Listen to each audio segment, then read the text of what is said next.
Hello friends, स्वागत है आप सभी का सी बिबिकल आर्ट्स क्लास में। आज के इस वीडियो में इतिहास के पूरे के पूरे किताब का निचोड़ मोस्ट इंपॉर्टेंट क्वेश्चन आपके सामने लेकर आए हैं। अगर आप यहां से तैयारी कर लेते हैं तो पक्का है कि इस पूरे के पूरे वीडियो से आपके पेपर में क्वेश्चन जरूर देखने को मिलेगा। एक मैराथन होगा। तो आइए शुरुआत करते हैं। सबसे पहले यहाँ पे आपको बता दें कि जो भी क्वेश्चन हम लोग कवर करेंगे उसको साथ में आपको तैयार भी करवा देंगे।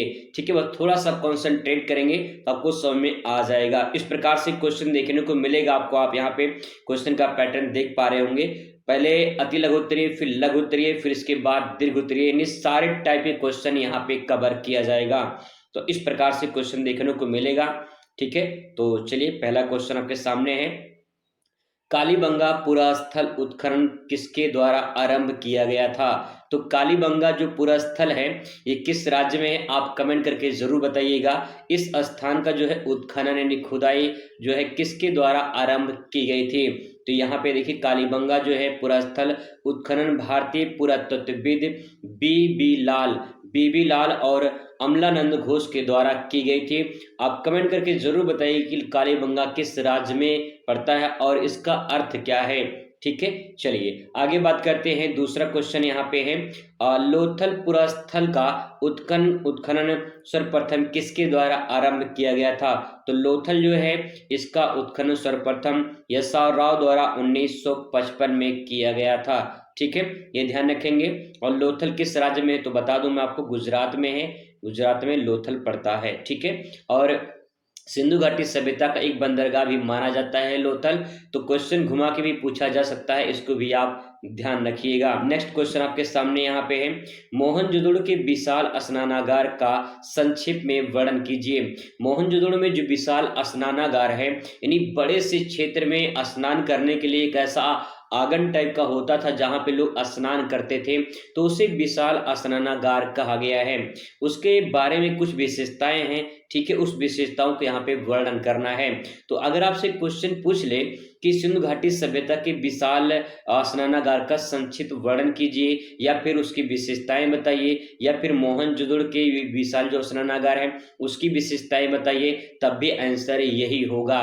ध्यान रखिएगा दोस्तों, क्वेश्चन बस थोड़ा सा पैटर्न चेंज कर देता है और लोग उसी में कंफ्यूजन पड़ जाते हैं कि यार मैंने तो याद किया था, ये कहां से आ गया। तो इसीलिए क्वेश्चन को समझने की कोशिश करेगा कि आखिर पूछा क्या जा रहा है। तो अगर विशेषता पूछे तब भी आंसर ये होगा, और संक्षेप में वर्णन करना तब भी आंसर यही होगा। ठीक है, तो देखिए मोहनजोदड़ो का विशाल स्नानागार जिसे ग्रेट बॉथ के नाम से जाना जाता है, एक महत्वपूर्ण संरचना थी जिसकी कुछ विशेषताएं इस प्रकार से दी गई हैं। ठीक है, अब आइए बात करते हैं विशेषता के बारे में। तो यहाँ पे देखिए सबसे पहला पॉइंट यहाँ पे कि यह एक आयताकार जलाशय था। ठीक है, एक आयताकार इस प्रकार से जलाशय होता था। जलाशय का मतलब जहाँ पानी इकट्ठा होता है, जैसे कुआं होता है ना, कुएं या तालाब होता है, तो उसी टाइप का जो है यहाँ पे एक आयताकार जलाशय होता था, जिसकी लंबाई की बात किया है तो लगभग 11.88 मीटर और चौड़ाई 7.01 मीटर होती थी। अगर आपको ये आंकड़ा याद रहेगा तो लिख दीजिएगा, नहीं तो आप ऐसे आयताकार जलाशय बनाकर उसके बारे में आप लिख सकते हैं कि ये विशाल स्नानागार है। आप यहाँ पे लिख दीजिए कि अगर मान लीजिए डेटा नहीं पता है आपको तो यहाँ पे लिख दीजिए स्नानागार। ठीक है, स्नानागार लिख दीजिए, बस काम हो जाएगा। ठीक है, आगे इसमें लिखेंगे कि स्नानागार पक्की ईंटों से बना था। दूसरी विशेषता क्या है? पक्की ईंटों से बना था जो स्नानागार था। ठीक है, और जलरोधक प्लास्टर भी जो है उस पे लेपित है। जैसे आज के डेट में दीवार पर प्लास्टर किए जाते हैं और पेंटिंग वगैरह की जाती है ताकि जो है दीवार को सुरक्षित किया जा सके, ऐसे ही जलरोधक प्लास्टर किए जाते हैं, मतलब कि ताकि उसमें जो है पानी से खराब ना हो दीवार वगैरह। ठीक है, आगे देखिए अगला पॉइंट यहाँ पे है, इसके किनारे पर सीढ़ियां बनी होती थी जिससे जल में प्रवेश किया जा सके। जैसे कि एक तालाब होता है ना, तालाब में जैसे मान लो तालाब है ये, और यहाँ पे जो है इस प्रकार से ऐसे सीढ़ी बनी होती थी ताकि जो लोग वहां से आसानी से तालाब में जा सके और नहाकर आ सके। तो इस प्रकार से सीढ़ियां बनी होती थी, और सीढ़ी जो है सभी जो है मतलब दो तीन प्रकार से सीढ़ियां बनी होती थी, कई तरफ से सीढ़ियां बनी होती थी ताकि जो है आसानी से लोग जाकर उसमें नहा सके तालाब में। ठीक है, इस प्रकार से आगे देखिए इसके चारों ओर कई छोटे छोटे कमरे होते थे जो शायद वस्त्र बदलने के लिए उपयोग किए जाते थे। ठीक है, जैसे मान लो स्नानागार है, स्नानागार के यहाँ पे छोटे छोटे ऐसे कमरे होते थे जहाँ पे लोग वस्त्र अपना जो है चेंज करते थे। ठीक है, आगे ये सब विशेषता है, आराम से समझ के लिख सकते हैं, कोई रट्टा मार वाली बात इसमें नहीं है। नेक्स्ट इसमें पॉइंट है, इसका उपयोग संभवतः धार्मिक अनुष्ठानों के लिए किया जाता था। यानी धार्मिक अनुष्ठानों का मतलब जब बड़े बड़े कोई त्योहार, कोई ऐसा, जैसे महाकुंभ मेला है ना, तो महाकुंभ मेला कई साल बाद आता है, 12 साल बाद आता है। अब इस बार तो सुनने में मिला कि 144 साल बाद ऐसा कुंभ मेला देखने को मिला है।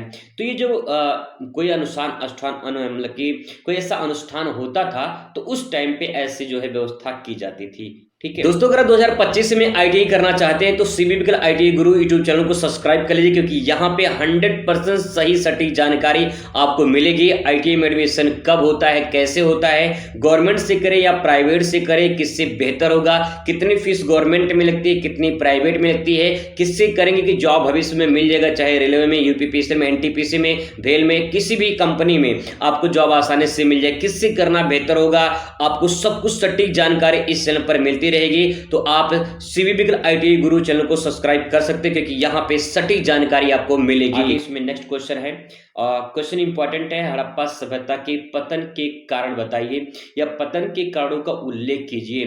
तो ध्यान रखिएगा, यहाँ पे जो भी क्वेश्चन है उसमें क्वेश्चन को थोड़ा सा घुमा देगा। ठीक है, और उसी को आपको पकड़ने की जरूरत है। यहाँ पे आपको ध्यान रखना कि सिंधु घाटी सभ्यता या हड़प्पा सभ्यता के बारे में अगर पतन के बारे में पूछे तो यही आंसर आपको लिखना होगा। ठीक है, हड़प्पा सभ्यता के पतन के कई कारण हो सकते हैं। इन कारणों में कुछ कारण यहाँ पे दिए गए हैं। जैसे पहला है यहाँ पे पर्यावरण परिवर्तन। पर्यावरणीय परिवर्तन का मतलब क्या है, नदी के मार्ग में बदलने और जलवायु परिवर्तन के कारण, और उसमें बहुत सारे ऐसी समस्याएं, जैसे सूखा भी पड़ा, कई सारे वहां पे सिचुएशन सामने देखने को मिली, जिससे सिंधु घाटी सभ्यता का पतन का कारण माना जाता है। आप सभी को अच्छे से पता होगा कि जो सिंधु घाटी सभ्यता है वो किस नदी के तट पर बसा था। ठीक है, आप सभी को अच्छे से पता होगा। तो बता दें कि यहाँ से सिंधु घाटी तिब्बत से निकलती है, सॉरी सिंधु नदी, और यहाँ से इस प्रकार से लद्दाख में बहती हुई पाकिस्तान में चली जाती है। तो यहाँ पे इसके जो है किनारे, यहाँ पे सिंधु घाटी सभ्यता यहाँ पे बसी हुई थी।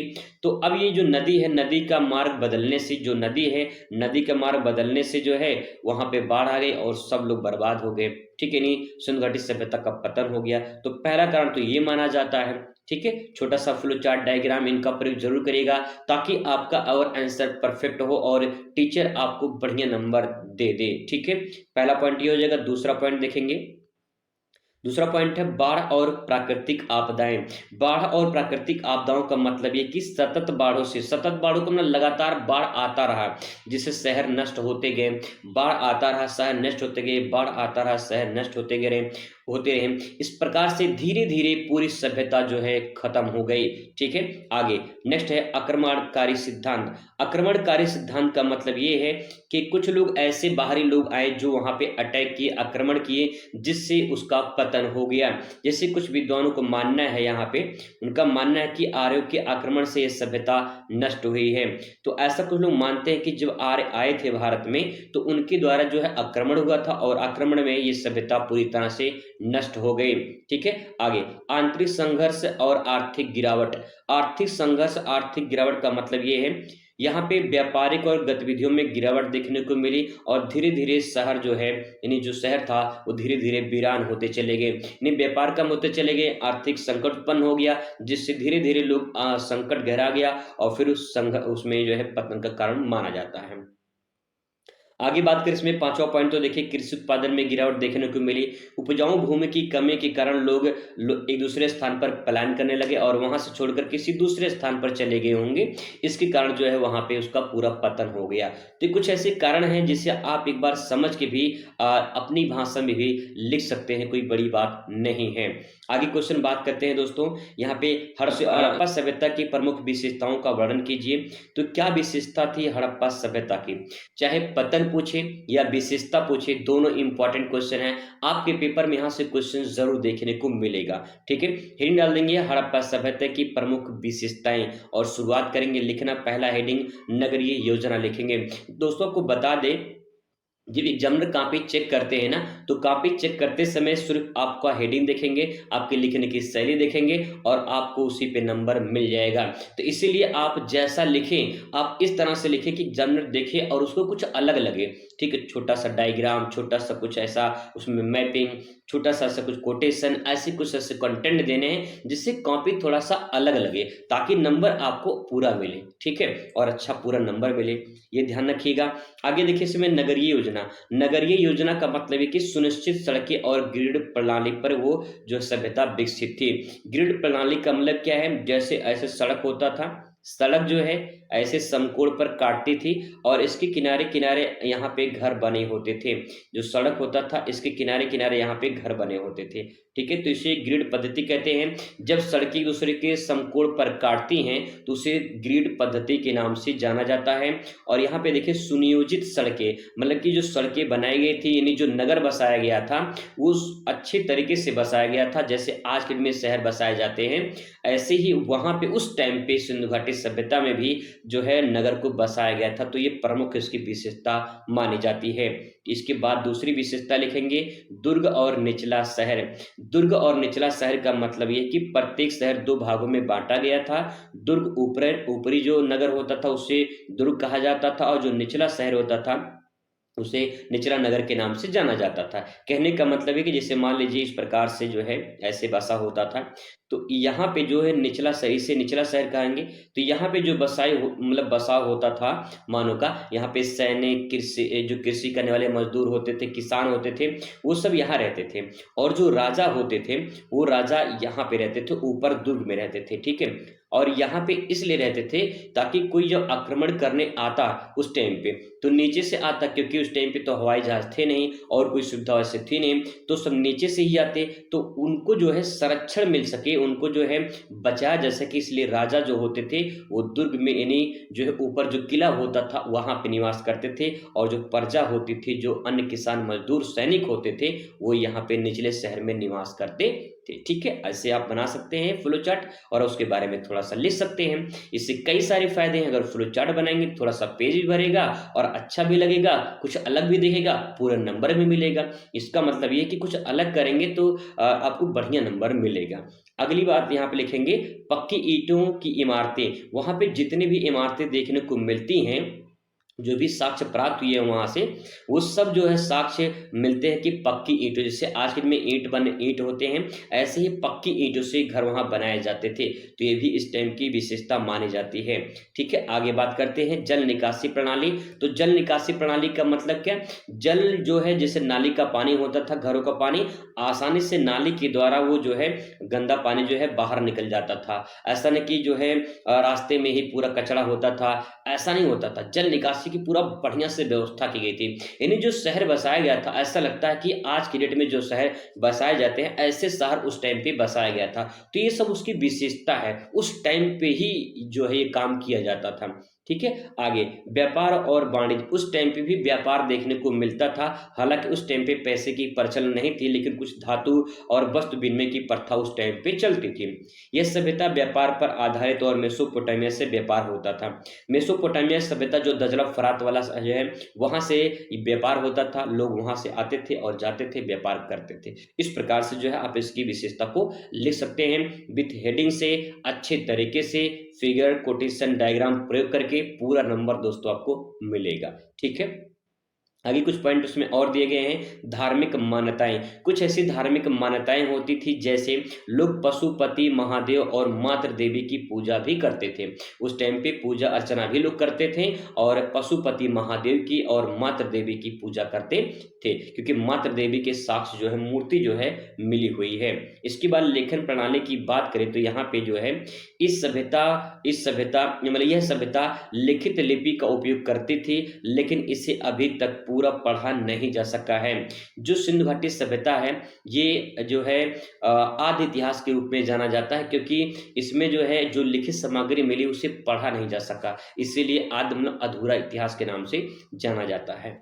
आगे देखिए नेक्स्ट पॉइंट यहाँ पे है, नेक्स्ट क्वेश्चन यहाँ पे है कि सिंधु घाटी सभ्यता के प्रमुख तत्वों का निरूपण कीजिए। यानी सिंधु घाटी सभ्यता के प्रमुख तत्व कौन कौन से हैं, आइए इसके बारे में बात करते हैं। देखिए मैं एक बात और आपको बता दूं, यहाँ पे जो क्वेश्चन दिया गया है इसका भी आंसर यही होगा जो ऊपर यहाँ पे लिखा गया है। ठीक है, क्यों? क्योंकि हड़प्पा सभ्यता के जो प्रमुख तत्व हैं वही विशेषता है, और जो विशेषता है वही इसका प्रमुख तत्व है। ठीक है, तो कोई अलग नहीं है, बस वही चीज यहाँ पे दिया गया है। आप देख सकते हैं जल निकासी की व्यवस्था, लेखन प्रणाली, सारा चीज वही है। बस क्वेश्चन थोड़ा सा घुमा देगा, तो आप घबराना नहीं, परेशान ना होना, इसीलिए मैंने यहाँ पे इस क्वेश्चन का आंसर लिखा है, ताकि आप इसे जो कंफ्यूजन होती है ना उससे आप समझ पाओ। देखिए वही चीज यहाँ पे है, तत्वों का निरूपण कीजिए, यानी उसकी विशेषताओं के बारे में बताना है। वही सारे पॉइंट देखिए यहाँ पे लिखा गया है, और सारे वही पॉइंट मैंने आपको भी ऊपर बताया है। तो इसको जो है स्किप करते हैं और आगे बढ़ते हैं, फटाफट आ जाते हैं मोस्ट इंपॉर्टेंट क्वेश्चन, और आपके सामने भी आगे आने वाले हैं। तो देखिए मौर्य साम्राज्य के 4 प्रमुख राजनीतिक केंद्रों के नाम लिखिए, या फिर आपको बता देगा कि चंद्रगुप्त मौर्य के शासन प्रणाली के बारे में बताइए, या फिर वहां की राजनीतिक प्रणाली के बारे में बताइए। तो क्वेश्चन समझ जाइए, घुमा के पूछेगा, आंसर यही रहेगा, बस समझने वाली बात है। ठीक है, हेडिंग डाल देंगे मौर्य साम्राज्य के प्रमुख जो है राजनीतिक केंद्र, या उसकी जो है प्रशासनिक जो केंद्र थे उसके बारे में। तो यहाँ पे देखिए कुछ ऐसे केंद्र हैं, जैसे कि अगर बात करें तो पाटलिपुत्र, जिसे आज में पटना कहा जाता है, मुख्य राजधानी जो थी इसकी पाटलिपुत्र हुआ करती थी। तक्षशिला कुछ ऐसे केंद्र होते थे जहाँ पे उत्तर पश्चिम सीमा पर स्थित जो है प्रशासनिक केंद्र तक्षशिला। उत्तर पश्चिम मतलब इस टाइम पे जो है आपको यहाँ पे उत्तर पश्चिम, जैसे ये है ना भारत का ये वाला सीन, तो यहाँ पे देखने को मिलेगा। तो ये जो है ये उत्तर हो गया, नॉर्थ हो गया, और पश्चिम हो गया, तो तक्षशिला आपको यहाँ पे देखने को मिलेगा। ठीक है, आगे बात करते हैं यहाँ पे उज्जैनी की बात करें या उज्जैन की बात करें, तो यहाँ पे पश्चिमी भारत के जो है नियंत्रण के लिए जो है एक ऐसा केंद्र बनाया गया था उज्जैनी। और इसके बाद है सुवर्णगिरी की बात करें तो यहाँ पे दक्षिण भारत में एक प्रशासनिक केंद्र बनाए गए थे। कहने का मतलब ये है कि मौर्य साम्राज्य में कुछ राजनीतिक केंद्र बनाए गए थे, उन्हीं केंद्रों के बारे में बताना है। तो ये कुछ ऐसे केंद्र हैं जो आपको 2-3 लाइन में लिखना है। ठीक है, आगे देखिए नेक्स्ट क्वेश्चन है, इंपॉर्टेंट है, इसको ध्यान रखिएगा। प्रयाग प्रशस्ति पर टिप्पणी लिखने का आ सकता है, इसी सवाल को अथवा करके पूछ लेगा। इलाहाबाद जो है प्रशस्ति या इलाहाबाद स्तंभ जो है, इससे आप क्या समझते हैं? तो क्वेश्चन घुमाएगा, उसे ध्यान से समझने वाली बात ये है कि चाहे प्रयाग प्रशस्ति पूछे, चाहे इलाहाबाद प्रशस्ति पूछे, चाहे इलाहाबाद स्तंभ पूछे, तब भी राइट आंसर यही होगा। ठीक है, इसमें लिखेंगे प्रयाग प्रशस्ति या इलाहाबाद प्रशस्ति की एक संस्कृत शिलालेख है जो सम्राट समुद्रगुप्त के शासन काल में लिखा गया था। यह प्रशस्ति इलाहाबाद नहीं प्रयागराज के किले से संबंधित है। इसमें समुद्रगुप्त के विजयों और उनकी दानशीलता का विवरण मिलता है। आगे इसमें एक पॉइंट और लिख सकते हैं कि यह गुप्तकालीन प्रशासन, सैन्य नीति और संस्कृति के महत्वपूर्ण जानकारी देता है।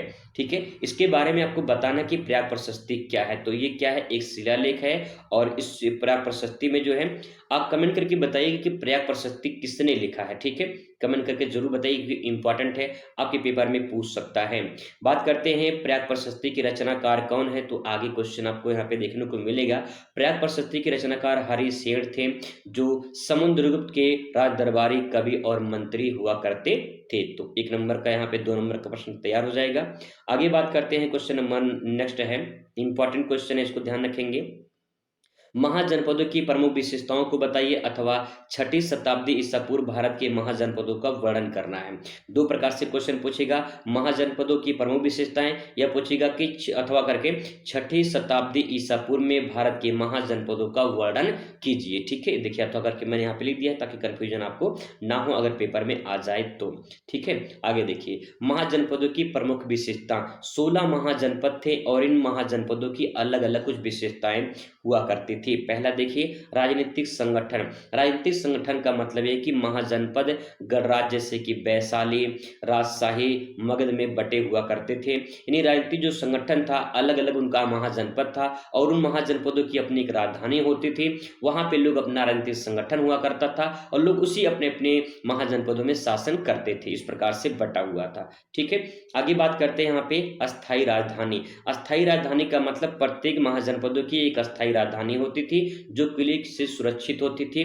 मतलब कि मान लो ये राजधानी है और चारों तरफ यहाँ पे उसको किले से घेरा जाता था ताकि उस राजधानी में जो राजा हुआ करते थे उनको सेफ्टी प्रदान किया जा सके। ठीक है, आगे कर प्रणाली, उस टाइम पे भी कर प्रणाली चलती थी, यानी कृषि पर, व्यापार पर, श्रम पर कर लगाया जाता था। तो कर प्रणाली आज की नहीं है, बहुत प्राचीन काल से भी चली आ रही है। आगे बात करते हैं सेना और प्रशासन की, तो ये सेना भी प्रशासन उस टाइम पे देखने को मिलती थी। संगठित सेना होती थी, प्रभावी सेना होती थी और जो है ऐसी सेना होती थी ताकि जो है कहीं पे अगर कोई समस्या परेशानी होती थी तो सामने कर खड़ा हो जाए और फिर युद्ध करने के लिए तैयार हो जाए। ऐसा ना हो कि जब कोई अटैक करे, आक्रमण करे तो भाग खड़े हों, ऐसा ना हो।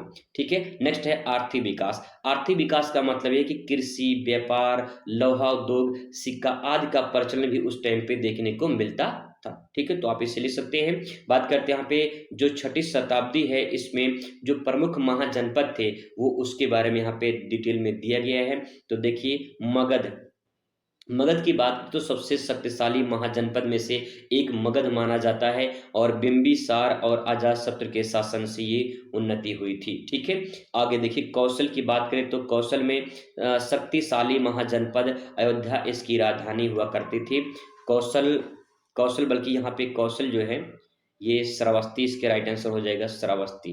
ठीक है, श्रावस्ती इसका राइट आंसर हो जाएगा। कौशल जो है श्रावस्ती हो जाएगा राजधानी इसकी। ठीक है, आगे देखिए, आगे है तीसरा पॉइंट यहाँ पे है वज्जी संघ की बात करें तो वैशाली इसकी राजधानी होती थी और ये गणराज्य था, एक ऐसा गणराज्य था जहाँ पे शासन जो होता था वो जो है राजा के द्वारा तय किया जाता था और राजा उसका जो है पूरा देखता था और जनता भी उसमें भागीदारी अपना देती थी। ठीक है, अवंती की बात करें तो यहाँ पे उज्जैन इसकी राजधानी थी और इसमें कुरु और पंचाल की बात करें तो उत्तर भारत में स्थित ऐसे महाजनपद होते थे। कुछ ऐसे जनपद यहाँ पे दिए गए हैं एग्जाम्पल के तौर पे, 16 महाजनपद इसके हैं। ठीक है, चलिए आगे बात करते हैं। This is most important question आपके सामने यहाँ पे आ चुका है। मौर्य प्रशासन की प्रमुख विशेषताओं को बताइए, या फिर क्वेश्चन पूछेगा मौर्य वंश के अर्थव्यवस्था में मौर्य जो है प्रशासन की प्रमुख विशेषताओं का वर्णन कीजिए। ठीक है, और ऐसे ही क्वेश्चन आपको देखने को मिलेंगे। ऋग्वैदिक कालीन धर्म की विशेषताओं के बारे में पूछा जाएगा, या आपसे पूछा जाएगा गौतम बुद्ध की शिक्षाओं के विषय के बारे में आप क्या जानते हैं, ऐसा क्वेश्चन देखने को मिलेगा। ठीक है, या फिर आपसे पूछा जाएगा जैन धर्म की प्रमुख शिक्षाओं के बारे में, चाहे गौतम बुद्ध या बौद्ध धर्म की शिक्षा के बारे में, चाहे जैन धर्म की शिक्षा के बारे में, दोनों में से कोई एक जरूर पूछा जाएगा। या तो सिद्धांत पूछे या तो शिक्षा पूछे, दोनों का आंसर यही होगा, इसलिए कंफ्यूजन मत होना भैया। ठीक है, चाहे शिक्षा पूछे चाहे इसका सिद्धांत पूछे, दोनों का मतलब उद्देश्य एक ही होता है, आंसर दोनों का अलग अलग रहेगा, लेकिन यहाँ पे शिक्षा इसकी शिक्षा। ठीक है, यानी गौतम बुद्ध यानी बौद्ध धर्म की शिक्षा और जैन धर्म की शिक्षा, और जैन धर्म के जो है सिद्धांत और बौद्ध धर्म के सिद्धांत, दोनों में से कोई न कोई सिद्धांत पूछ सकता है या तो शिक्षा पूछ लेगा पेपर में। ठीक है, आगे बात करते हैं नेक्स्ट, जैन धर्म और बौद्ध धर्म में क्या समानताएं हैं ये देखना है। ठीक है, हीनयान महायान संप्रदाय में क्या अंतर है ये ध्यान में रखिएगा। नेक्स्ट इंपॉर्टेंट है, स्तूप क्यों और कैसे बनाए जाते थे, वर्णन कीजिए। और ऐसे सवाल देखने को मिलेंगे, स्तूप का निर्माण कब और कहाँ किया गया था, ऐसे भी क्वेश्चन घुमा सकता है, ध्यान रखिएंगे। बौद्ध धर्म के प्रमुख सिद्धांत क्या थे और बौद्ध धर्म की प्रमुख शिक्षाओं के बारे में बताइए। देखिए यहाँ पे क्वेश्चन आ चुका है, और गौतम बुद्ध की शिक्षा के बारे में पूछ सकता है। तो क्वेश्चन किसी भी प्रकार से पूछेगा, आंसर आपको देना है, इसका आंसर भी आपको मिलेगा, घबराने वाली बात नहीं है। ठीक है, इस प्रकार से क्वेश्चन रहेंगे। तो चलिए शुरुआत करते हैं। आगे यहाँ बात करते हैं मौर्य साम्राज्य की प्रमुख विशेषताओं के बारे में। तो सबसे पहले हेडिंग डाल देंगे मौर्य साम्राज्य की विशेषताएं, और उसमें लिखेंगे मौर्य प्रशासन बहुत ही संगठित और शक्तिशाली था, इसकी प्रमुख विशेषताएं निम्नलिखित हैं। यानी सबसे पहला पॉइंट ये कि मौर्य जो शासन है, मौर्य साम्राज्य, मौर्य प्रशासन संगठित और शक्तिशाली होता था। ठीक है, क्यों, उसके पीछे रीजन क्या था, उसके पीछे रीजन यहाँ पे था कि वहाँ राजा जो होता था वो कैसा होता था। राजा, मौर्य शासन का केंद्र राजा होता था और जो राजा होता था वो सर्वोच्च शासक होता था। ठीक है, आगे प्रधानमंत्री और मंत्री परिषद, यानी राजा की सहायता के लिए मंत्री भी होते थे ताकि जो है उनकी सहायता कर सके, और कोई भी समस्या आती है तो उसका समाधान करने के लिए वो सहयोग भी दे सके। ठीक है, तीसरा पॉइंट लिखेंगे प्रशासनिक केंद्र। प्रशासनिक केंद्र का मतलब है कई साम्राज्य के प्रांतों में बांटा गया था, जैसे पाटलिपुत्र, तक्षशिला, उज्जैनी, सुवर्णगिरी, ऐसे कुछ ऐसे जो है केंद्रों में बांटा गया था जहां पे लोग अपने अपने हिसाब से शासन करते थे। थे और मौर्य साम्राज्य के अधीन हुआ करते थे। ठीक है, बात करें यहाँ पे नेक्स्ट पॉइंट, नेक्स्ट है जिला और ग्राम प्रशासन। जिला और ग्राम प्रशासन का मतलब ये है कि जैसे आज के डेट में ग्राम पंचायत होता है, जिला पंचायत होता है, ऐसे ही उस टाइम पे ग्राम और जिला प्रशासन हुआ करते थे। हर जिले के लिए एक अधिकारी यानी जिसे राजुक कहा जाता है होता था, और ग्रामों में ग्रामिक व्यवस्था होती थी। ग्रामों में ग्रामिक व्यवस्था का मतलब एक ग्राम अधिकारी होते थे, और उस जैसे आज की डेट में प्रधान होते हैं, प्रधान गांव का देख रेख करते हैं, ऐसे उस टाइम पे गांव का एक मुखिया होता था जो उसको देख रेख करता था। ठीक है, पांचवा पॉइंट इसमें लिखेंगे कि अर्थव्यवस्था और कर व्यवस्था। अर्थव्यवस्था और कर व्यवस्था का मतलब ये है कि साम्राज्य की आर्थिक जो है व्यवस्था कृषि, व्यापार और कर प्रणाली पे आधारित थी। कहने का मतलब दोस्तों ये है कि उस टाइम से भी कर जो है लिया जाता था, और जो कर लेते थे वो व्यापार पे, कृषि पर और व्यक्तियों से कर लिए जाते थे। ठीक है, अगला है गुप्तचर विभाग। एक ऐसा विभाग होता था गुप्तचर विभाग जहाँ पे बातों को बहुत ही गुप्त रखा जाता था। जैसे साम्राज्य में एक शक्तिशाली गुप्तचर विभाग होता था जो राजा और उसे स्थिति की जानकारी देता था।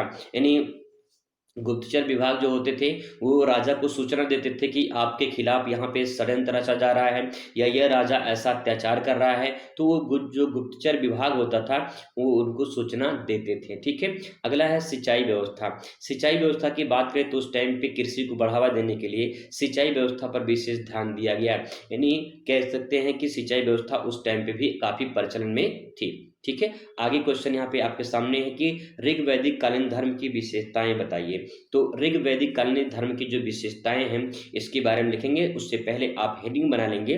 क्वेश्चन से ही आपको हेडिंग बनाना है ऋग वैदिक कालीन धर्म की विशेषताएं। ठीक है, और इसके बारे में लिखना शुरू करेंगे। पहली विशेषता क्या है? बहुदेववाद। बहुदेववाद का मतलब बहुत से देवता को मानना बहुदेववाद कहलाता है। यानी ऋग वैदिक काल में लोग उनके देवी देवताओं की पूजा करते थे, जिससे इंद्र वर्षा के देवता माने जाते थे, अग्नि आग के देवता माने जाते थे, वरुण सत्य और न्याय के देवता माने जाते थे। तो कुछ ऐसे लोग देवी देवताओं की पूजा करते थे, और उनमें आप देख सकते हैं वो लोग मानते थे कि जब वर्षा होती है तो वर्षा इंद्र के द्वारा होती है, और आग जलती है तो अग्नि देवता के रूप में, अग्नि देवता के कारण ही जलती है। ठीक है, तो इस प्रकार से आप इसे लिख सकते हैं। बहुदेवता मतलब बहुत से देवताओं को माना जाता था। आगे बात करते हैं यज्ञ और अनुष्ठान। यज्ञ और अनुष्ठान का मतलब ये कि धार्मिक क्रियाओं में यज्ञ का महत्वपूर्ण स्थान होता था। यज्ञ कराए जाते थे, लोगों को भोजन कराए जाते थे, इस प्रकार से प्रक्रिया चलती थी। ठीक है, आगे बात करते हैं। नेक्स्ट यहाँ पे है प्राकृतिक शक्तियों की पूजा। प्राकृतिक शक्तियों की पूजा का मतलब जैसे सूर्य की पूजा होती थी, चंद्रमा की पूजा होती थी, वायु की पूजा होती थी, वायु देवता, जल देवता की पूजा होती थी। तो लोग ऐसा मानते थे कि अगर हम वायु ग्रहण का, जैसे हवा चल रही है तो लोग मानते थे कि वो वायु देवता के कारण हवा चल रही है। वहां पे सूर्य के द्वारा सूर्य उदय होता था, तो सूर्य के द्वारा जब उजाला होता था तो लोग ऐसा मानते कि सूर्य देवता, सूर्य भगवान अब आ चुके हैं। आज के डेट में भी हम भी यही कहते हैं, सूर्य भगवान के नाम से जानते हैं ना। चंद्रमा जो है, इस प्रकार से जो लोग मतलब प्राकृतिक शक्तियां जो होती थी उनकी पूजा करते थे। ठीक है, आगे है आत्मा और पुनर्जन्म। आत्मा और पुनर्जन्म की बात करें तो प्रारंभिक रूप से आत्मा और पुनर्जन्म की अवधारणा थी, यानी लोग मानते थे कि पुनर्जन्म होता था, वो लोग मानते थे। नेक्स्ट है पुरोहितों की भूमिका। पुरोहितों की भूमिका का मतलब ये है कि जैसे आज के दिन में आपके घर में भी कुछ पुरोहित होते हैं, जैसे कि यज्ञ कराने वाले, पूजा पाठ कराने वाले, हवन कराने वाले, कथा कराने वाले। तो यज्ञ कराने में पुरोहितों की भी महत्वपूर्ण भूमिका होती थी। तो इस प्रकार से आप इनको अच्छे से लिख सकते हैं। दूसरी बात दोस्तों ध्यान रखिएगा, जब आप लिखेंगे इसको तो लिखने से पहले हेडिंग को आप पॉइंट वाइज ऐसे डायग्राम में बना लीजिए। ठीक है, और जब आप उसे लिखेंगे तो आप जो है आपका उस क्वेश्चन पर प्रभाव पड़ेगा, और एग्जामिनर भी आपको खुश होकर पूरा नंबर देगा। ठीक है, चलिए आगे बात करते हैं। क्वेश्चन नंबर नेक्स्ट है गौतम बुद्ध की शिक्षाओं के बारे में जानते हैं। गौतम बुद्ध की क्या शिक्षा है, उन्होंने क्या शिक्षा दी है, आइए बहुत ही सिंपल सरल भाषा में समझने की कोशिश करते हैं। गौतम बुद्ध ने अपने जीवन में 4 आर्य सत्य बताए हैं। उन्होंने कहा है 4 आर्य सत्य है। पहला उन्होंने बताया है कि संसार दुखों से भरा है। संसार क्या है? पूरा भैया दुखों से भरा है। और दूसरा उन्होंने बताया, और दुखों से क्यों भरा है? क्योंकि दुख का कारण है। और दुख का कारण क्या बताया था? तृष्णा, यानी लालच या इच्छाएं। अगर इंसान की लालच खत्म हो जाए तो जो दुख है इंसान का वो बहुत हद तक कम हो जाएगा। तो पहला उन्होंने बताया कि संसार दुखों से भरा है। क्यों? क्योंकि दुख का कारण है। और कारण में क्या बताया उन्होंने तृष्णा यानी लालच या इच्छाएं बताया। ठीक है, इसके बाद तृष्णा के नाश करने से दुख समाप्त हो जाते हैं, ये भी उन्होंने बताया है कि तृष्णा का जो इच्छा है, जो लालच है, उसको भी नाश किया जा सकता है। उसके लिए उन्होंने अष्टांगिक मार्ग बताए हैं, यानी 8 ऐसे मार्ग बताए हैं जिससे जो तृष्णा है, जो लालच है, जो हमारे अंदर इच्छाएं हैं, वो खत्म की जा सकती हैं। ठीक है, तो यहाँ पे देखिए उन्होंने अष्टांगिक मार्ग बताए हैं: सही दृष्टि, सही संकल्प, सही वचन, सही कर्म, सही आजीविका या सही प्रयास या सही ध्यान और सही स्मृति। इस सही की जगह यहाँ पे सम्यक लिखा रहता है। ठीक है, यहाँ पे लिखा रहता है सम्यक, ऐसे भी लिखा रहता है। तो सम्यक मतलब क्या होता है? सही ही होता है। ठीक है, तो चाहे आप सही लिखे या सम्यक लिखे, कोई बात नहीं है। तो सम्यक दृष्टि, सही जो है यानी सम्यक संकल्प, सम्यक वचन, सम्यक कर्म, सम्यक आजीविका, सम्यक प्रयास, सम्यक ध्यान और सम्यक स्मृति। इस प्रकार से उन्होंने 8 मार्ग इन्होंने बताया है। ठीक है, आगे बात करते हैं तीसरा पॉइंट, अहिंसा। अहिंसा पे गौतम बुद्ध ने जो कहा था कि गौतम बुद्ध ने अहिंसा पर जोर दिया था कि जो है हम हिंसा नहीं करेंगे, जो प्राकृतिक संसाधन है उनका हम विदोहन नहीं करेंगे। ठीक है, यानी जो जीव जंतु पेड़ पौधे हैं, इनको हम पूरी तरह से मतलब कि इनको हम क्षति नहीं पहुंचाएंगे। आगे है मध्य मार्ग। मध्य मार्ग का मतलब ये है कि अत्यंत सुख और कठोर तपस्या दोनों से बचना चाहिए। अत्यंत सुख यानी कभी इतना भयानक सुख नहीं लेना चाहिए कि जो है आप सब कुछ भूल जाएं, जिंदगी में क्या करना है क्या नहीं करना है, अपने सपने पूरा करना है, परिवार के सपने पूरा करना है, ये सब भूल जाए। इतना सुख आपको नहीं मिलना चाहिए। कठोर तपस्या, इतना तपना भी नहीं चाहिए, इतना कठोर तपस्या भी नहीं करना चाहिए जिससे खुद को ही नुकसान हो जाए। ठीक है, तो ये सब बातें ध्यान रखिएगा, इंपॉर्टेंट है, आपके पेपर में यहाँ पूछा जा सकता है। अगला है निर्वाण। इच्छाओं को समाप्त करने का निर्वाण, मोक्ष प्राप्त करना है। आपकी इच्छा उस दिन समाप्त हो जाएगी जिस दिन आप दुनिया छोड़कर चले जाएंगे, मोक्ष की प्राप्ति हो जाएगी। आपकी जो पूरी इच्छा है, जो लालच है, वो सब कुछ खत्म हो जाएगी। ये अष्टांगिक मार्ग में भी बताया गया है। ठीक है, आगे क्वेश्चन नंबर नेक्स्ट है, जैन धर्म के प्रमुख सिद्धांत कौन से हैं? जैन धर्म के प्रमुख सिद्धांतों के बारे में बात करें दोस्तों, तो यहाँ पे उत्तर लिखेंगे अहिंसा। अहिंसा का मतलब ये है किसी जीव को हानि नहीं पहुंचाना, यानी जैन धर्म भी माना जाता है कि किसी जीव को हानि नहीं पहुंचाना चाहिए, यानी हमें हिंसा नहीं करनी है, अहिंसा जो है अपनानी है।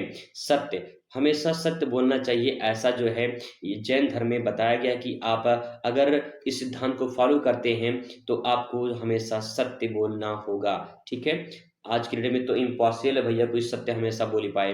आगे है अस्तेय। अस्तेय का मतलब चोरी नहीं करना चाहिए। तो आप जिंदगी में अपने ऐसे ही काम करिए जिससे आपको कभी ऐसी नौबत ना आए कि चोरी करनी पड़े। ठीक है, आगे है ब्रह्मचार्य। ब्रह्मचार्य का मतलब होता है कि इंद्रियों पर नियंत्रण रखना चाहिए। लोगों का जो नजरिया होता है ना, वो नजरिया ही गलत होता है। कब किसकी नजरिया कब कहाँ गलत हो जाए किसी को कुछ नहीं पता है। ठीक है, इसलिए इंद्रियों पर नियंत्रण रखना चाहिए। आगे यहाँ पे है नेक्स्ट पॉइंट, अपरिग्रह। अपरिग्रह का मतलब होता है कम से कम वस्तुओं को संग्रह करना चाहिए, यानी जो हमारे पास वस्तु है उस वस्तु का हमें संरक्षण करना चाहिए, उसका जो है इस प्रकार से उपयोग करें ताकि जो है उसे हम अच्छे तरीके से उचित उपयोग करके उसका संग्रह भी कर सकें। ठीक है, अब आगे बात करते हैं कि जैन धर्म और बौद्ध धर्म में क्या समानता है, क्या दोनों में जो है मैच करता है। तो सबसे पहले यहाँ पे देखिए लिखेंगे, दोनों धर्म अहिंसा पर बल देते हैं, यानी जैन धर्म बौद्ध धर्म दोनों मानते हैं कि अहिंसा नहीं करना चाहिए, पहला पॉइंट। दूसरा देखिए, दोनों ने यज्ञ, बलि और कर्म कांड का विरोध किया है।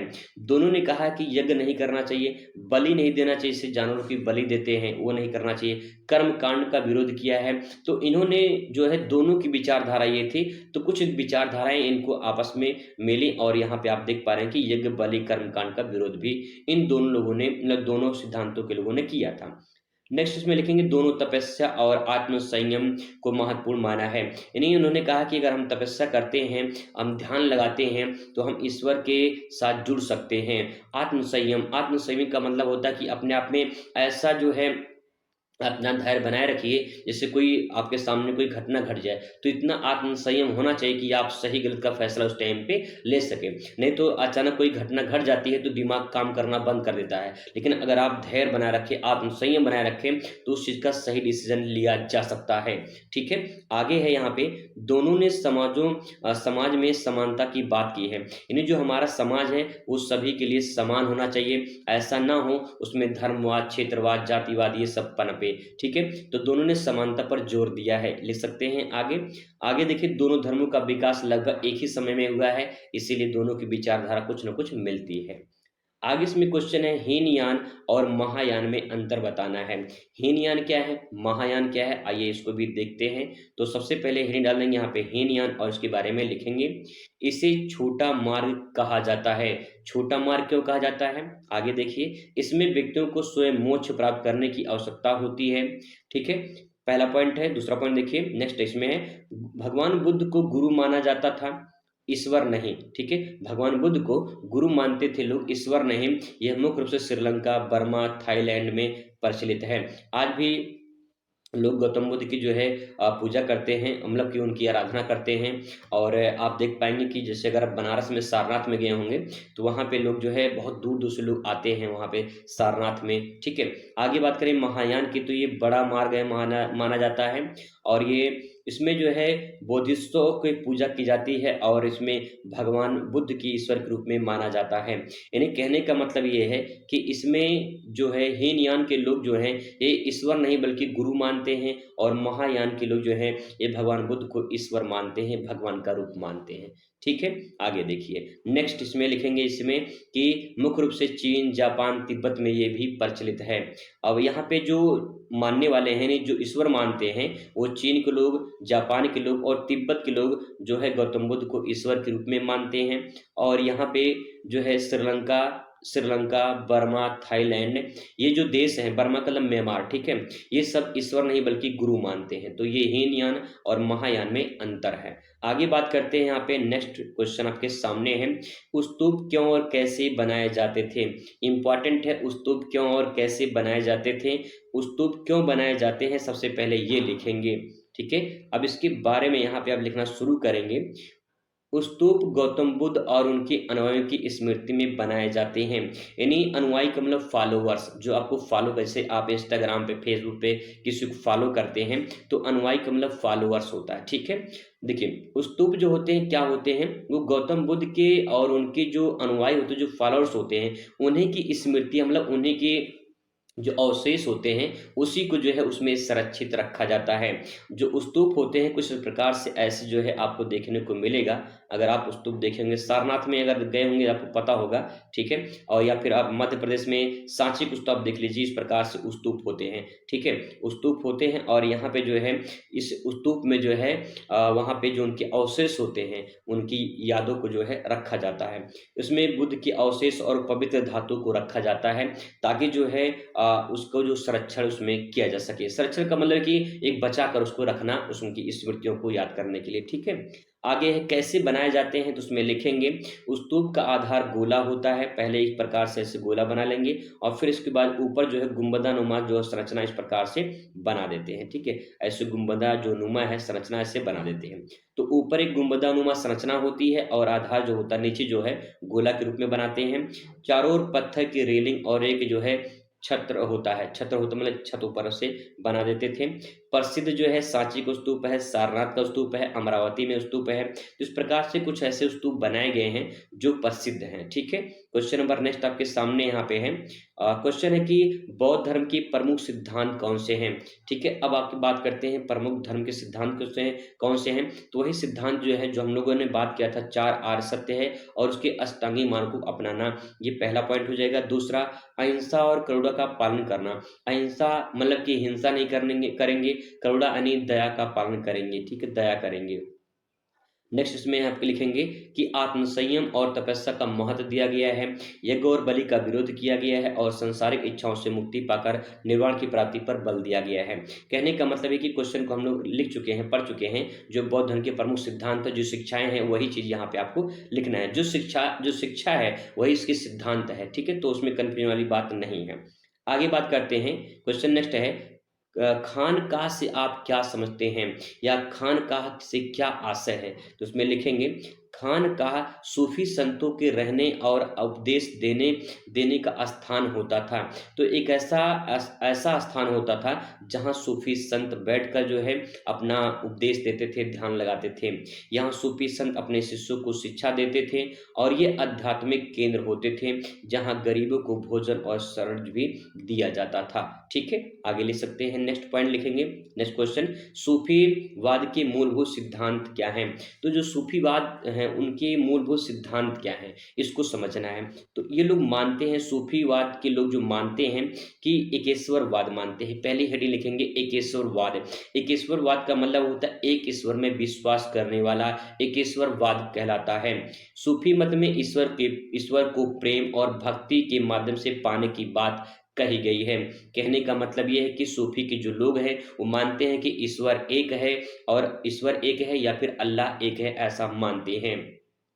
और आगे यहाँ पे लिखेंगे अहंकार का त्याग किया है, मतलब इसमें मानते हैं लोग, सूफी संत के लोग जो है अहंकार और सांसारिक जो लालच है उसको त्याग करने की बात करते थे। तो ये कुछ ऐसे पॉइंट हैं जो आपको समझना है। आगे इसमें देखिए अहिंसा और प्रेम पर बल दिया है। ये भी मानते थे कि हिंसा नहीं करना चाहिए, लोगों से प्रेम करना चाहिए और प्रेम सबसे बड़ी चीज होती है।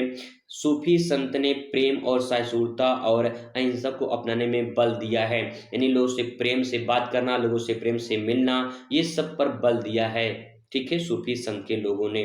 आगे बात करते हैं मधुर संगीत कव्वाली। जैसे कि आप अगर कहीं पे कुछ भी आप भक्ति के जो है भाव में विभोर रहते हैं तो आपको लोग मानते हैं, समझते हैं और फिर इसके बाद जो है आपको एक अच्छा इंसान मानते हैं। ईश्वर के प्रति भक्ति प्रकट करने के लिए संगीत और नृत्य का प्रयोग करना, ये जो है उस टाइम पे लोग सूफी के संत के लोग करते थे। आगे इसमें लिखेंगे पीर। पीर को गुरु बोलते हैं। गुरु की महत्ता, सूफी संत में पीर यानी गुरु को बहुत अधिक महत्व दिया गया है। कहते ना बिना गुरु के ज्ञान नहीं होता है, तो उसी प्रकार से सूफी संत के लोग मानते थे कि बिना गुरु के ज्ञान नहीं होता है, इसीलिए गुरु यानी पीर को महत्व दिया गया है। ठीक है, आगे बात करते हैं। क्वेश्चन नंबर नेक्स्ट आपके सामने इस प्रकार से देखने को मिलेंगे, भक्ति आंदोलन के उदय के कारणों को बताइए। यह क्वेश्चन पूछ लेगा कि भक्ति आंदोलन पर संक्षिप्त टिप्पणी लिखिए। क्वेश्चन बस दोस्तों समझ लीजिए, देखिए कितने प्रकार से घुमा घुमा के क्वेश्चन पूछा गया है। चाहे आपसे इसका उदय का कारण पूछे, चाहे टिप्पणी पूछे या विशेषता पूछे, तब भी लगभग वही आंसर आपका यहाँ पे लिखना होगा। आगे बात करते हैं, कॉलिन मैकेंजी कौन थे, वह किसके लिए प्रसिद्ध थे? यह क्वेश्चन पूछेगा। हम्पी की खोज कैसे हुई थी, संक्षेप में लिखना है। ऐसे ही क्वेश्चन देखने को मिलेगा, विजयनगर के सामाजिक सांस्कृतिक दशा पर प्रकाश डालिए, या फिर विजयनगर साम्राज्य पर संक्षिप्त टिप्पणी लिखिए। ऐसे भी क्वेश्चन देखने को मिलेगा। और फिर इसके बाद खनवा का युद्ध कब और कहाँ हुआ था, अबुल फजल का संक्षिप्त परिचय दीजिए। इस प्रकार सारे क्वेश्चन इसमें आपको मिक्स मिल जाएंगे, यानी लघु उत्तरीय, अति लघु उत्तरीय, विस्तृत उत्तरीय, सारे टाइप क्वेश्चन इसी में आपको मिल जाएंगे। एक अच्छे से पूरा मैंने सेट तैयार किया है ताकि सारे क्वेश्चन एक ही वीडियो में कवर हो जाएं और आप इसे अच्छे से तैयार कर लें। ठीक है, अकबरनामा क्या है, इसकी रचना किसने की थी? सूर साम्राज्य के पतन के 2 कारण लिखिए। मुगलों के विरुद्ध शिवाजी की सफलता के 2 कारण बताइए। पानीपत के प्रथम युद्ध में बाबर की सफलता के 2 कारण बताइए। इस प्रकार से क्वेश्चन देखने को मिलेंगे। ठीक है, तो चलिए तो शुरुआत करते हैं। क्वेश्चन नंबर यहाँ पे आ चुका है। 21 नंबर क्वेश्चन करा कि भक्ति आंदोलन के उदय के क्या कारण हैं?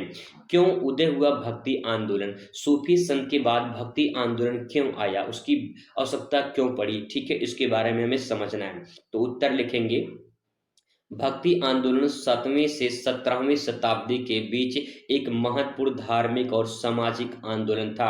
इसके प्रमुख कारण थे। क्या कारण थे? तो देखिए पहला कारण इसमें लिखेंगे, हिंदू धर्म में जटिल कर्मकांड और मूर्ति पूजा का विरोध किया गया। हिंदू धर्म में जटिल कर्मकांड यानी जो अपना काम है उसका विरोध किया गया, मूर्ति पूजा का विरोध किया गया। इसके बाद धीरे धीरे जब इनका विरोध हुआ तो जो भक्ति काल के लोग थे, जो संत थे, जो अनुयायी थे, वो धीरे धीरे आंदोलन की तरफ बढ़ते हैं। ठीक है, इस्लाम के एकेश्वरवाद और समानता की भावना का प्रभाव जो है, जब सूफी संत के लोग आए तो सूफी लोग संत मानते थे कि ईश्वर एक है, यानी एकेश्वरवाद में विश्वास करते थे और अल्लाह एक है ऐसा मानते थे। इस्लाम एक मतलब कि ईश्वर एक है, अल्लाह एक है ऐसा मानते थे। तो समानता की भावना का जो प्रभाव पड़ा, क्योंकि उस टाइम पे ऐसा लोग मानते थे कि जो है सिर्फ ईश्वर एक है और वही सृष्टि की रचना किया है, वही सृष्टि का रचना पालनहार है। तो इस प्रकार से धीरे धीरे फिर भक्ति आंदोलन आता है। नेक्स्ट है जाति प्रथा। उस टाइम पे बहुत देखने को मिलती थी। जाति प्रथा और सामाजिक भेदभाव के खिलाफ प्रतिक्रिया देखने को मिलती थी। यानी जाति प्रथा, जो उच्च वर्ग के लोग थे, जो निम्न वर्ग के लोग थे, उसमें जो है सामाजिक भेदभाव होता था। इसके कारण जो है भक्ति काल की शुरुआत होती है। भक्ति संतों में जैसे रामानुज, कबीर, मीराबाई, गुरु नानक आदि का बहुत महत्वपूर्ण योगदान माना जाता है। ठीक है, इसके बाद जो है संत कवियों के सरल भाषा में रचनाएं, जिससे आम जनता को समझने में आसानी हुई। उनकी जो रचनाएं होती थी, जो कवि होते थे, जो जो भी लिखते थे, उनको समझने में आसानी मतलब आसानी हुई और उसके आधार पे वो जो है आगे जनता तक अपनी बात को पहुंचा सके। ठीक है, इसके बाद जो है इसमें लिखेंगे भक्ति काल की क्या विशेषताएं हैं। तो विशेषता में लिख सकते हैं इसमें एक ईश्वरवाद पर बल दिया गया। भक्ति काल के भी लोग भी मानते थे कि ईश्वर एक है। ठीक है, वो लोग भी मानते थे ईश्वर एक है। जाति प्रथा और सामाजिक भेदभाव का ये लोग भी विरोध करते थे। भक्ति आंदोलन के जो संत थे ये भी मानते थे कि जाति प्रथा सही नहीं है और सामाजिक भेदभाव नहीं करना चाहिए, यानी समाज में कोई ऊंच नीच नहीं है, सब लोग क्या है, समान है, बराबर है। आगे सरल भाषा में भक्ति साहित्य की रचना की गई। ठीक है, आगे प्रेम, करुणा और अहिंसा का संदेश दिया गया। यानी हमें अगर समाज में रहना है तो हमें प्रेम करना पड़ेगा इंसानों से, जानवरों से। ठीक है, और करुणा, दया करनी पड़ेगी, हिंसा नहीं करना है। इस सब का संदेश इन लोगों ने भी दिया था। यानी भक्ति काल के संतों ने भी ये माना था कि प्रेम, करुणा, हिंसा यानी अहिंसा नहीं करना चाहिए, इसका संदेश देते थे। ठीक है, हिंदू मुस्लिम के संत आपस में मेलजोल कर रहते थे, लेकिन कुछ ऐसे आगे अनुयायी आते हैं, कुछ ऐसे लोग आते हैं जिनके कारण ये जो है आपस में लड़ने लगते हैं। जैसे कि ब्रिटिश शासन में देखिए, ब्रिटिश शासन में ऐसा होता है। ठीक है, तो आप इसमें अच्छे से लिख सकते हैं। क्वेश्चन नंबर नेक्स्ट आपके सामने है, कॉलिन मैकेंजी कौन थे, ये किसके लिए प्रसिद्ध थे। तो इसमें 2 नंबर का सवाल पूछेगा। तो देखिए, कर्नल कॉलिन मैकेंजी एक ब्रिटिश अधिकारी और पुरातत्वविद थे, पहला पॉइंट। दूसरा इसमें लिख सकते हैं कि भारत में ऐतिहासिक और पुरातत्व की खोजों के लिए प्रसिद्ध थे। ठीक है, आगे इसमें लिख सकते हैं यह उन्होंने विजयनगर साम्राज्य के अवशेषों का सर्वेक्षण किया और हम्पी के जो खंडहर थे उसका अध्ययन किया था। उन्होंने भारतीय इतिहास, कला, संस्कृति में विस्तृत शोध भी किया है। 2 नंबर का पूछा जाएगा तो आप जो है 2 से 3 लाइन लिखेंगे कि कॉलिन मैकेंजी जो है एक ब्रिटिश अधिकारी या पुरातत्वविद या एक इंजीनियर थे। ठीक है, या सर्वेक्षणकर्ता थे जिन्होंने हम्पी के खंडहर का अध्ययन किया था, ऐसे आप लिख सकते हैं। ठीक है, आगे देखिए, आगे है कि हम्पी की खोज कैसे हुई थी। तो देखिए, हम्पी जो है, आप कमेंट करके बताइए कि हम्पी कहाँ पे है। ठीक है, मैं ऑप्शन बता दे रहा हूँ, आप बताइए हम्पी कहाँ पे है। कर्नाटक में है, तमिलनाडु में है, आंध्र प्रदेश में है या फिर तेलंगाना में है, कहाँ पे है, कमेंट करके जरूर बताइएगा। ठीक है, हम्पी जो विजयनगर साम्राज्य की राजधानी होती थी वह 16वीं शताब्दी में नष्ट हो गई थी। ठीक है, आगे इसमें कर्नल कॉलिन मैकेंजी 19वीं शताब्दी में इसका सर्वेक्षण करके इसके अवशेषों की खोज की थी। ठीक है, इसके बारे में आप लिख सकते हैं।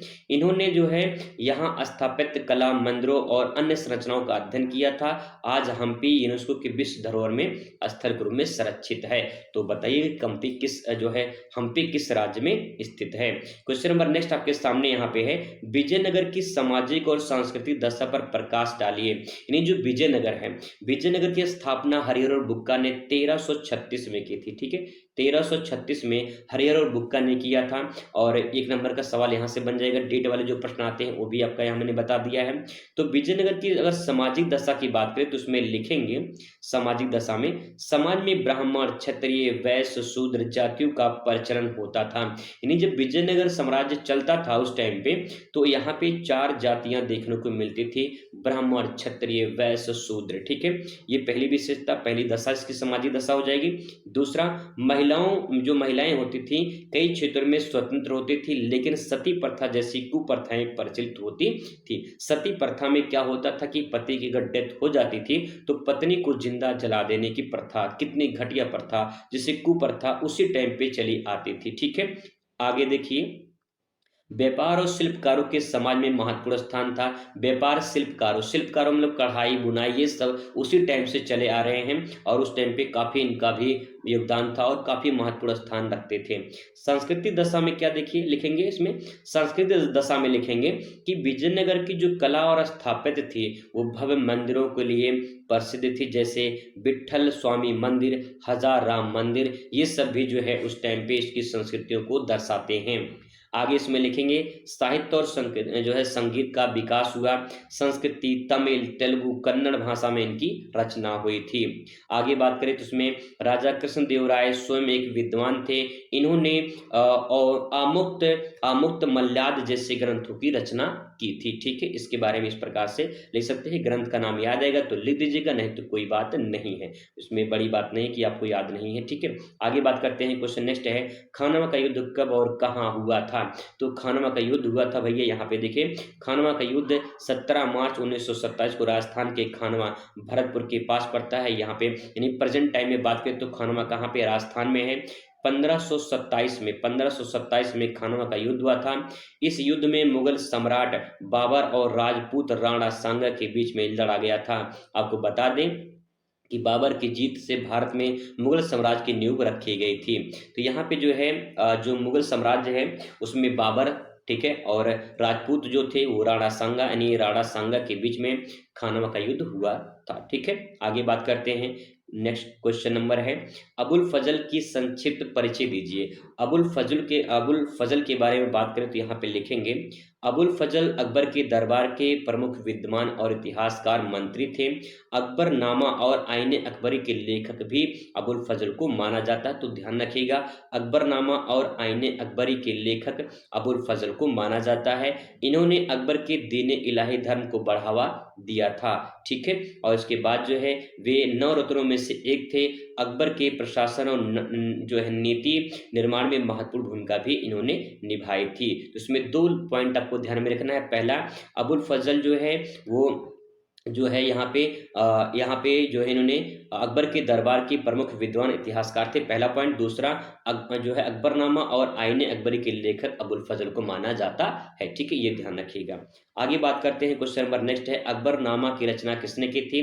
तो वही चीज ऊपर लिखा गया है कि अकबरनामा की रचना अबुल फजल ने की थी। ठीक है, इसका तीसरा भाग आईने अकबरी, इसमें अकबर के शासन की नीतियों के बारे में वर्णन किया गया है। ठीक है, चलिए क्वेश्चन नंबर नेक्स्ट आपके सामने है, सूर्य साम्राज्य के पतन के 2 कारण बताना है। सूर्य साम्राज्य के पतन के 2 कारण में तो पहला देखिए, शेरशाह सूरी का अकाल मृत्यु 1545 ईस्वी में। उनके बाद जो है जो कमजोर शासक आए, जिससे जो है साम्राज्य कमजोर हो गया और आगे चल नहीं पाया। सूर्य साम्राज्य का मतलब यहाँ पे ये है कि पतन क्या हुआ, शेरशाह सूरी की जो है मृत्यु हो जाने के बाद कोई अन्य लोग नहीं आ पाए जिससे शासन को आगे चला सके। ठीक है, आगे यहाँ पे दूसरा पॉइंट लिखेंगे, अकबर का उत्थान। अकबर का उत्थान का मतलब कि जब अकबर का समय आया तो पूरी तरह से सूर्य साम्राज्य का अंत हो गया।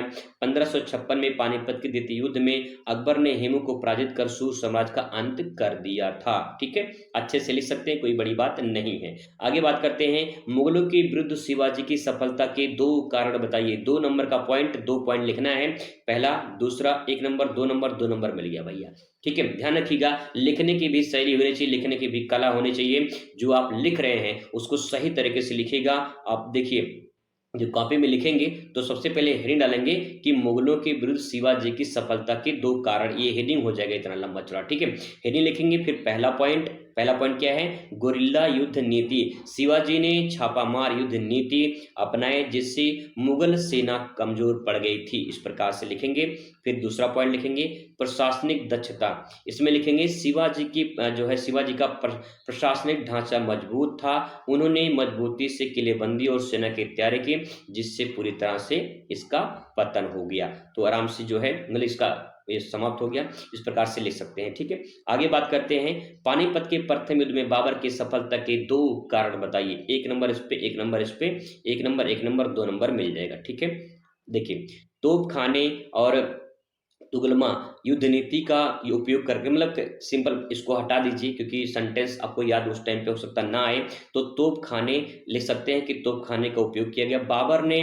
जो है यहाँ पे तुलगमा, ये सेंटेंस थोड़ा अजीब यहाँ पे है। तुलगमा जो है, तुलगमा युद्ध में तोपे के कुशल प्रयोग किया जिसमें दिल्ली के सुल्तान इब्राहिम लोदी को सेना कमजोर पड़ गई।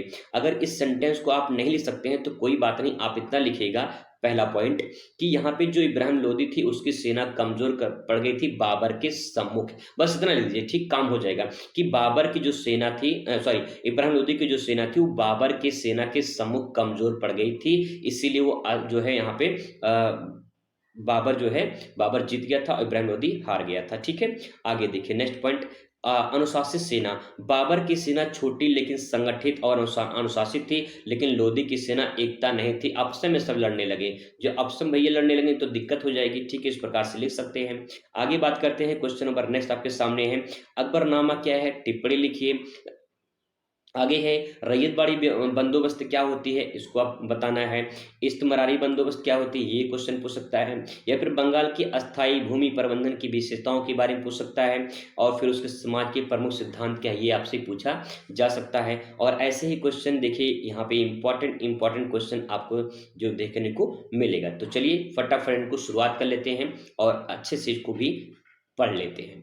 अकबरनामा क्या है, टिप्पणी लिखना है। ठीक है, तो चलिए इसको टिप्पणी लिखते हैं। तो अकबरनामा एक ऐतिहासिक ग्रंथ है, पहला पॉइंट, इसकी रचना अबुल फजल ने की थी, तो 1 नंबर का पॉइंट तो यहीं पे बन गया। ठीक है, क्वेश्चन लिखने का तरीका देख लीजिए, यहाँ पे कंटेंट जो दे रहे हैं ना उसको ऐसा कंटेंट लिखे कि एग्जामिनर खुश होकर नंबर दे दे। आपने लिखा कि अकबरनामा एक ऐतिहासिक ग्रंथ है, इसको रचना किसने की थी, अबुल फजल ने की थी, तो एग्जामिनर पक्का है 1 नंबर इस पे दे देगा क्योंकि आपने एक कंटेंट अच्छा दिया है कि अकबरनामा है क्या आखिर, तो आपने कहा कि भाई ये ग्रंथ है, अबुल फजल ने लिखा है, सिंपल। ठीक है, आगे देखिए, आगे इसमें लिखेंगे कि मुगल सम्राट अकबर के जीवन और शासन पर आधारित थी अकबरनामा। ठीक है, आगे देखिए, अब इसमें 3 भाग इसके बताए गए हैं। पहला भाग देखिए, अकबर के पूर्वजों का इतिहास में बताया गया है पहले भाग में।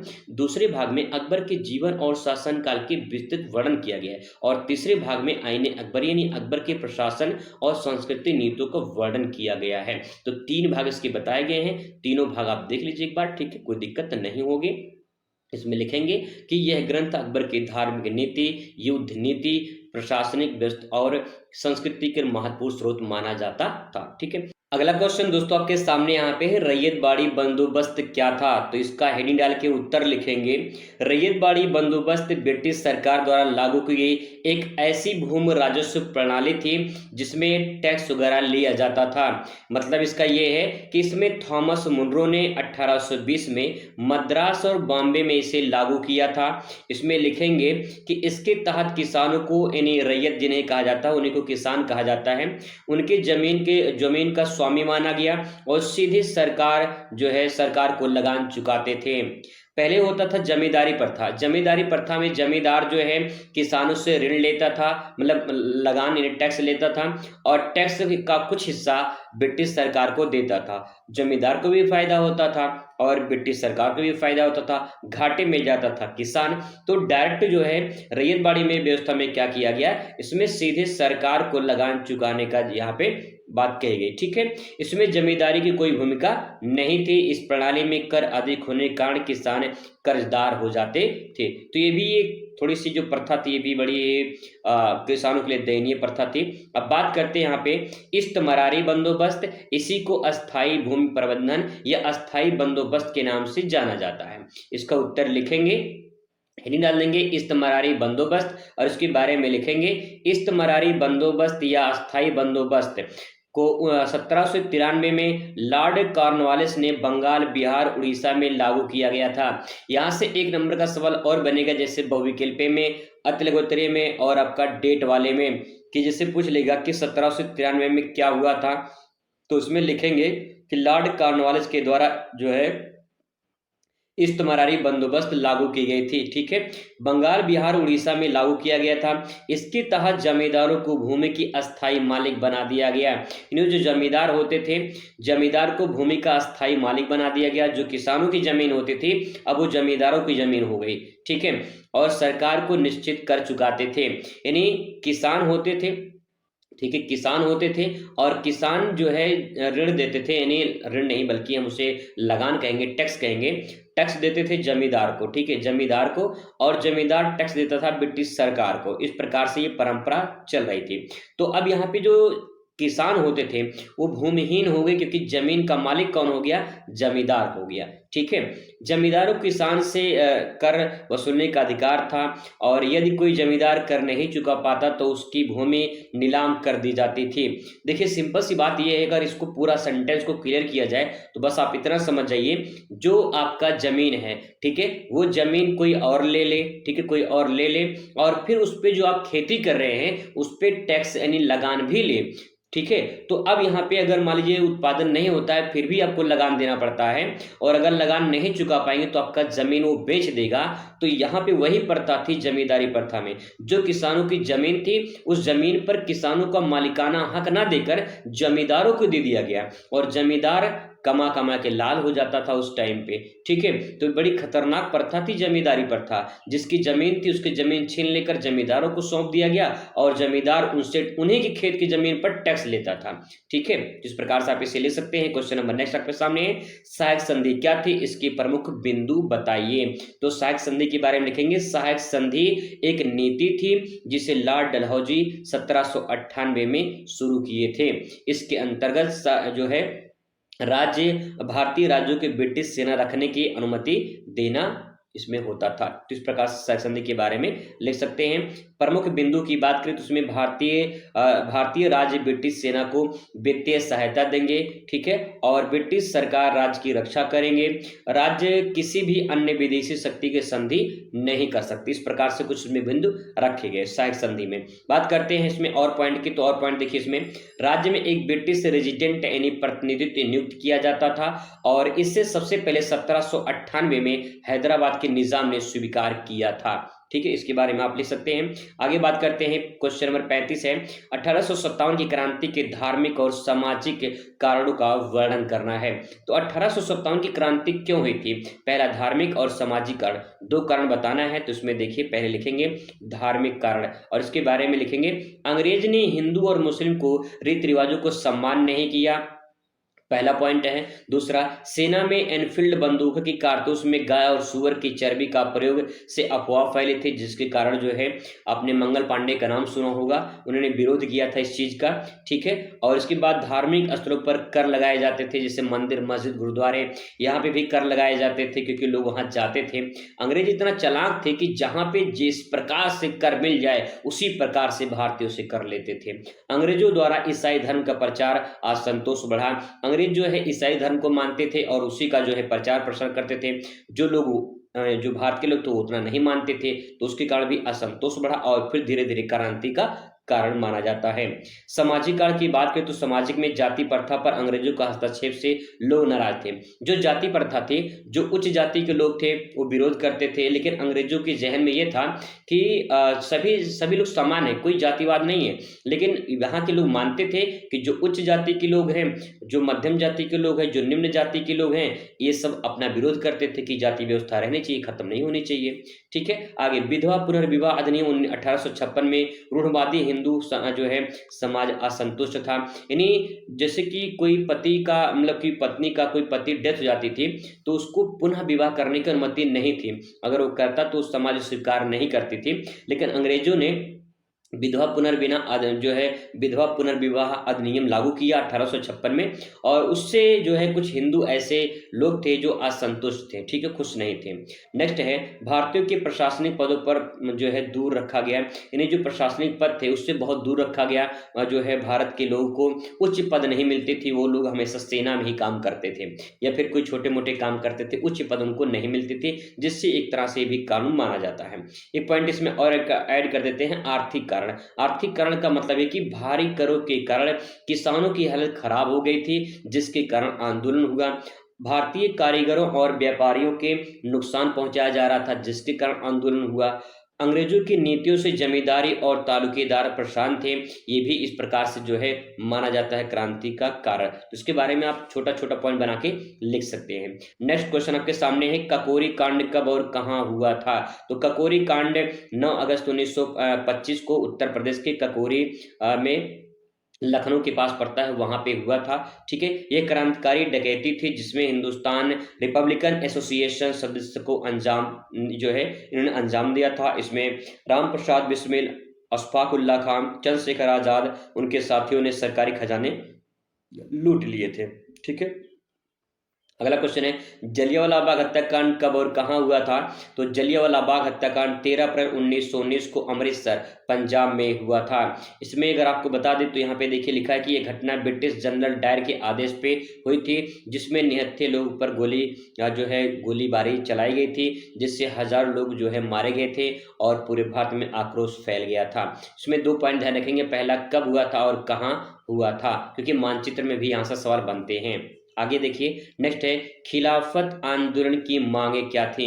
खिलाफत आंदोलन की मांगे क्या थी, इसके बारे में समझना है। उससे पहले खिलाफत आंदोलन क्या था ये थोड़ा सा समझ लीजिए। देखिए, खिलाफत जो आंदोलन था ये मुसलमानों के धर्मगुरु होते थे, जो है खलीफा जो है तुर्की में जो है तुर्की देश में की बात है, तुर्की में मुसलमानों के जो धर्मगुरु होते थे खलीफा, उनको उनके पद से अंग्रेजों ने हटा दिया था, यानी पद को समाप्त कर दिया था, जिससे वहां के मुसलमान जो है विद्रोह करने लगे अंग्रेजों के खिलाफ। तो भारत में भी जो मुसलमान थे और तुर्की में भी मुसलमान थे, भारत में ब्रिटिश के लोग थे और अब तुर्की में भी ब्रिटिश के लोग थे। तो भारत के मुसलमानों ने सोचा कि ये उनकी भाई यहाँ पे हैं तो हम यहाँ से विरोध करेंगे। ठीक है, तो यहाँ पे खिलाफत आंदोलन 1920-1924 के बीच चला था। वैसे देखा जाए तो 1920 से इसकी स्टार्टिंग होती है और इसमें 2 भाई थे, शौकत अली, मोहम्मद अली, इन्होंने शुरू किया था। ठीक है, इसको ध्यान रखेंगे। इसमें मुख्य बातें हैं, तुर्की के जो खलीफा थे उसको सत्ता को बहाल कर दिया किया जाए, यानी फिर से खलीफा के पद को लाया जाए और तुर्की को अविभाजित जो है विभाजित ना किया जाए। खलीफा को मुस्लिम के जगत को धर्मगुरु का नेता माना जाए। तो इस प्रकार से जो है इनकी मांगे थी, लेकिन अंग्रेज जो है इस पर खड़े नहीं उतरे। ठीक है, आगे देखिए, गांधी इरविन समझौता पर टिप्पणी लिखिए। तो गांधी इरविन समझौता कब हुआ था, एक पॉइंट ध्यान रखेंगे। गांधी इरविन समझौता 5 मार्च 1931 को हुआ था। ये आपके बहुविकल्पीय में डेट वाले में क्वेश्चन में पूछा जा सकता है। यह समझौता Mahatma Gandhi viceroy Lord Irwin के बीच हुआ था। उनके अनुसार अगर बात किया जाए तो उसमें क्या क्या समझौता हुआ था, तो यहाँ पे देखेंगे, गांधी जी ने सविनय अवज्ञा आंदोलन को समाप्त किया। उनके अनुसार ब्रिटिश सरकार ने राजनीतिक कैदियों से रिहा करने की जो है बात कही थी। भारतीयों को समुद्री नमक बनाने की अनुमति दी गई और फिर गांधी जी गोलमेज सम्मेलन में भाग लेने के लिए सहमत हो गए। तो कुछ ये मुद्दे पर बात की गई थी, आप इसे एक बार समझ सकते हैं। ठीक है, इसके बाद क्वेश्चन मोस्ट इंपॉर्टेंट आता है, भारत छोड़ो आंदोलन के कारण। भारत छोड़ो आंदोलन में इसकी शुरुआत यहाँ पे 8 अगस्त है। 8 अगस्त 1942 को महात्मा गांधी ने शुरुआत की थी। ठीक है, मतलब इनके नेतृत्व में किया गया था और इसके कुछ प्रमुख कारण यहाँ पे दिए गए हैं। कारण की अगर बात करें तो यहाँ पे द्वितीय विश्व युद्ध में भारत के जबरदस्ती शामिल किया गया था, यानी भारत के लोगों को, यानी जो भारत के सैनिक थे इनको जबरदस्ती वहां पे शामिल किया गया था। तो यहाँ पे ये भी एक कारण माना जाता है। इसके बाद आता है क्रिप्स मिशन, और क्रिप्स मिशन की भी जो है असफलता के कारण में ये भी जो है इसमें पॉइंट आता है। अंग्रेजों की दमनकारी रवैया, यानी अंग्रेज शासन करने का जो एक तरह से अत्याचार करते थे, उस प्रकार से इसमें लिख सकते हैं। भारतीय जनता में स्वतंत्रता की भावना बढ़ी और फिर धीरे धीरे एक भारत छोड़ो आंदोलन का शुरुआत होता है। ठीक है, आगे इसमें आप लिख सकते हैं, अगला क्वेश्चन पूछ सकता है कि भारत छोड़ो आंदोलन के कारणों का विस्तृत विवेचना कीजिए। क्वेश्चन दोनों एक ही है, बस अलग अलग पूछा जा सकता है। तो भारत छोड़ो आंदोलन भारतीय स्वतंत्रता संग्राम की महत्वपूर्ण चरण माना जाता है। 8 अगस्त 1942 को महात्मा गांधी के नेतृत्व में प्रारंभ किया गया। इसमें गांधी जी ने करो या मरो का नारा दिया था, डू और डाई। ध्यान रखेंगे, ये बहुविकल्पी में पूछ सकता कि करो या मरो का नारा किसने दिया था। ठीक है, आगे, जिससे देश भर में स्वतंत्रता की लहर दौड़ पड़ी और इससे एक बहुत बड़ा आंदोलन सामने देखने को मिला। भारत छोड़ो आंदोलन के कारण की और बात करें तो उसमें डिटेल से भी लिखा गया है। ठीक है, वही चीज जो मैंने आपको ऊपर बताया है वही चीज जो है यहाँ पे अच्छे से लिखा गया है। देखिए, 1939 में जब द्वितीय विश्व युद्ध शुरू हुआ था, तब ब्रिटिश सरकार बिना भारतीय नेताओं से सलाह लिए भारत को युद्ध में शामिल कर लिया, यानी भारतीय सेना को युद्ध में शामिल कर लिया था। इसमें भारतीय नेताओं और जनता में गहरा असंतोष पैदा हो गया, जिसके कारण भारत छोड़ो आंदोलन की शुरुआत की गई। आगे इसमें लिखेंगे, भारतीयों की मांग थी कि जब तक उन्हें स्वतंत्रता नहीं मिलती है, तब तक वो ब्रिटिश युद्ध में सहयोग नहीं करेंगे। इस प्रकार से यहाँ भी एक भारत छोड़ो आंदोलन की शुरुआत होती है। इसके बाद क्रिप्स मिशन की असफलता 1942, मतलब ये है कि 1942 में ब्रिटेन ने क्रिप्स मिशन को भारत भेजा ताकि भारतीयों को नेताओं को समर्थन के बदले सहयोग से राज्य किया जाए। यानी क्रिप्स एक अंग्रेज अधिकारी था और ब्रिटेन से भारत में आया था कि जो भारत के लोग हैं, सैनिक जो लोग हैं, वो लड़ने के लिए राजी हो जाएं और हमारी तरफ से लड़ें। नाम ब्रिटेन का होगा, सैनिक भारत के होंगे। कितना चालाक अंग्रेज थे, देख लीजिए। ठीक है, आगे देखिए, इसमें लिखेंगे, लेकिन इससे मिशन में स्वतंत्रता नहीं मिली, बल्कि युद्ध के बाद स्वतंत्रता को प्रस्ताव रखा गया, यानी अब हमें आज़ादी मिलनी चाहिए, जिसे कांग्रेस और उनके दलों ने खारिज कर दिया। इससे भारतीय जनता और कांग्रेस पार्टी में आक्रोश बढ़ा। ठीक है, जो भारतीय जनता थी और कांग्रेस पार्टी थी, उस टाइम पे आक्रोश बढ़ा। धीरे धीरे एक बहुत बड़ा उग्र आंदोलन लेता है, उग्र नहीं कर सकते हैं, बल्कि भारत छोड़ो आंदोलन की शुरुआत होती है। आगे बात करते हैं यहाँ पे ब्रिटिश शासन की दमनकारी नीतियां। तो ब्रिटिश शासन की दमनकारी नीतियों का मतलब ये है, ब्रिटिश सरकार भारतीय जनता की भावनाओं को दमन करती थी, यानी उसको जो भारतीय की भावनाओं थी, उनको सोचना समझना कुछ नहीं, बस भारतीयों को, सैनिकों को वहां पे भेजना है, ये मानते थे। प्रेस पर सेंसरशिप जो है सेंसरशिप लगा दी गई और नेताओं को बिना मुकदमा चलाए गिरफ्तार किया जा रहा था। यानी अगर कोई विद्रोह करता था, मतलब विरोध करता था, तो उनको, नेताओं को गिरफ्तार कर लिया जाता था। 1942 तक भारतीयों को विश्वास बढ़ गया, ये विश्वास बढ़ गया कि अंग्रेजों कभी स्वेच्छा से भारत को स्वतंत्र नहीं करेंगे, यानी अंग्रेज अपने स्वेच्छा से भारत को आज़ाद नहीं करेंगे, जिसके कारण भारत के लोग अब इसके बाद आगे आते हैं। ठीक है, और शुरुआत होती है भारत छोड़ो आंदोलन की। भारतीय अर्थव्यवस्था पे भी असर देखने को मिलता है। द्वितीय विश्व युद्ध के दौरान ब्रिटिश सरकार ने भारत के संसाधनों को उपयोग अपने लाभों के लिए किया था।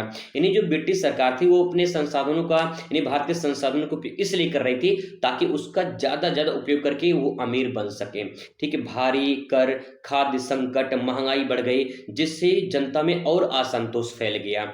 और बंगाल में 1943 में भयंकर अकाल आया, यानी जो है भयंकर वहां पे बाढ़, सूखा, सुनामी ऐसे देखने को मिले, जिससे लाखों लोग मारे गए। और इस आंदोलन का एक और कारण माना जाता है कि इन्हीं के कारण हुआ था ये। ठीक है, आगे लिखेंगे इसमें अंतर्राष्ट्रीय परिदृश्य और भारतीय प्रेरणा, मतलब ये है कि जापान ने ब्रिटिश उपनिवेश बर्मा पर कब्जा कर लिया और भारतीयों पर भी खतरा बढ़ गया।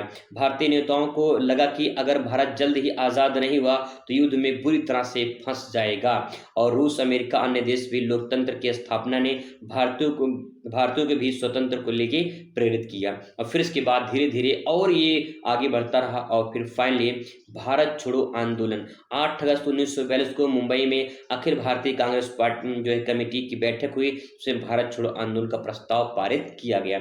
9 अगस्त 1942 को गांधी जी, नेहरू, पटेल समेत कांग्रेस के बड़े नेता को गिरफ्तार कर लिया गया था। और फिर इसके बाद जो है जनता ने रेलवे स्टेशन, डाकघरों, सरकारी भवनों पर हमले किए और हिंसक प्रदर्शन किया गया। और फिर आगे देखिए इसमें भारत छोड़ो आंदोलन का प्रभाव क्या पड़ा। आंदोलन ने पूरे देश को एकजुट कर दिया और सभी वर्ग आपस में भाग लिए, चाहे किसी भी जाति को हो, चाहे किसी भी धर्म को हो, सभी लोग आगे आकर जो है भारत को आज़ादी दिलाने में योगदान दे रहे थे। ब्रिटिश सरकार ने आंदोलन को कुचलने के लिए लाठीचार्ज किए, गोलाबारी किए और दमनकारी नीतियां अपनाई, मतलब कि जबरदस्ती काम करने का वाला जो है ब्रिटिश सरकार कर रही थी। आगे इसमें देखिए नेताओं की गिरफ्तारी के बावजूद भी आंदोलन जारी रहा और ब्रिटिश सरकार कमजोर पड़ने लगी। फाइनली धीरे धीरे आगे बढ़ता रहा और देश आज़ादी की तरफ बढ़ता रहा। निष्कर्ष में इसमें 2 पॉइंट लिख सकते हैं कि भारत छोड़ो आंदोलन ब्रिटिश शासन के खिलाफ सबसे बड़ा जन आंदोलन था। इस आंदोलन ने स्पष्ट कर दिया कि अब भारत पर ब्रिटिश शासन अधिक समय तक टिक नहीं सकता है। हालांकि 1942 में आंदोलन दबा दिया गया और लेकिन इसने 1947 में देश को मार्ग को प्रशस्त किया। 1942 में जो है अंग्रेजों ने एक और उसमें जो है चालाकी खेल दी कि हिंदू मुस्लिम को आपस में लड़ा दिया और भाई 5 साल तक और शासन कर लिए हो। तो इस प्रकार से उनकी प्रक्रिया चलती रही हैं तो यहाँ पे फाइनली 1947 में देश को आज़ादी मिल गई। ठीक है, चलिए अब यहाँ पे भी इंपॉर्टेंट कुछ क्वेश्चन इस प्रकार से देखने को मिलेंगे आपको। चलिए इनका भी आंसर फटाफट देख लेते हैं। इस प्रकार से क्वेश्चन आप यहाँ पे देख पाएंगे। ठीक है, क्वेश्चन इनको भी आंसर देख लेते हैं। असहयोग आंदोलन क्या था, इसके कारण क्या थे, असहयोग आंदोलन की शुरुआत क्यों की गई थी। ठीक है, तो देखिए असहयोग आंदोलन महात्मा गांधी के नेतृत्व में 1920-22 में शुरू किया गया था। डेट इसमें 1920 है, शुरुआत यहाँ से होती है। 1922 में इसका जो है असहयोग आंदोलन वापस लिया जाता है चौरी चौरा हत्याकांड के बाद। इसमें लिखेंगे आगे, इसका उद्देश्य ब्रिटिश शासन से सहयोग समाप्त कर स्वतंत्रता प्राप्त करना था। यानी असहयोग आंदोलन की शुरुआत करने का उद्देश्य क्या था, देश को आजादी दिलानी है। ठीक है, गांधी जी ने जनता से सरकारी नौकरी, स्कूलों, अदालतों और विदेशी वस्त्रों का बहिष्कार करने का आह्वान किया, जिससे भारी मात्रा में लोगों ने उनकी बातों को सुना और माना और काफी मात्रा में लोगों ने नौकरी छोड़ दी, स्कूल, अस्पताल और विदेशी जो कपड़े थे उनको भी त्याग किया था। आगे असहयोग आंदोलन के कारण क्या थे, तो यहाँ पे देखिए सबसे बड़ा जो कारण माना जाता है वो जलियांवाला बाग हत्याकांड माना जाता है। जलियांवाला बाग हत्याकांड में हजारों लोग की मौत हो जाती है 1919 में जलियांवाला बाग हत्याकांड, और ये देश को पूरा आक्रोश पैदा कर देता है। बड़ी भारी संख्या में लोग यहाँ पे जो है उनकी मृत्यु होती है। इसके बाद रॉलेट एक्ट भी 1919 में आता है। एक अंग्रेज अधिकारी था जिसका नाम था सर सिडनी रॉलेट। ये एक एक्ट, एक कानून लेकर आता है और बिना इस कानून के तहत बिना मुकदमा चलाए किसी को गिरफ्तार करने की जो है यहाँ पे आदेश दे दिया गया था। और यहाँ पे भारत के लोगों ने कहा था नो वकील, नो अपील, नो दलील। ठीक है, आगे देखिए तीसरा खिलाफत आंदोलन भी जो है इसका कारण माना जाता है। ब्रिटिश सरकार ने तुर्की के खलीफा के जो खिलाफ नीतियां अपनाई थी उससे भारतीय मुसलमानों भी नाराज थे और फिर इसके बाद ये आंदोलन का कारण माना जाता है। ब्रिटिश शोषणकारी नीतियां, भारी कर, आर्थिक संकट और दमनकारी नीतियां जनता में असंतुष्टि पैदा की और जिसके कारण जो है असहयोग की शुरुआत की गई। आगे क्वेश्चन है वैदिक काल के सामाजिक और आर्थिक जीवन का वर्णन कीजिए। तो वैदिक काल के जो आर्थिक सामाजिक नीतियां उसके बारे में देखना है। तो वैदिक काल को दो भागों में बांटा गया है। ऋग्वैदिक काल जो 1500 से 1000 ईसा पूर्व माना जाता है और उत्तर वैदिक काल 1000 से 600 ईसा पूर्व तक माना जाता है। अगर इसके सामाजिक जीवन के बारे में बात करें तो उसमें समाज 4 वर्णों में विभाजित था, ब्राह्मण, क्षत्रिय, वैश्य, शूद्र। ठीक है, और इसमें परिवार जो था वो पितृसत्तात्मक होता था, महिलाओं का सम्मान इसमें प्राप्त था। आगे इसमें बस सिंपल भाषा में लिख देंगे कि विवाह पवित्र माने जाते थे, सती प्रथा का उल्लेख इसमें नहीं मिलता है। आगे लोग कृषि, व्यापार, पशुपालन, युद्ध में संलग्न होते थे। कोई भी बात आती थी तो युद्ध भी करते थे। ठीक है, आर्थिक जीवन की बात करें तो उसमें मुख्य व्यवसाय कृषि ही सदियों से रहा है। भारत में लोग जौ, गेहूं, चावल जो है उगाते थे।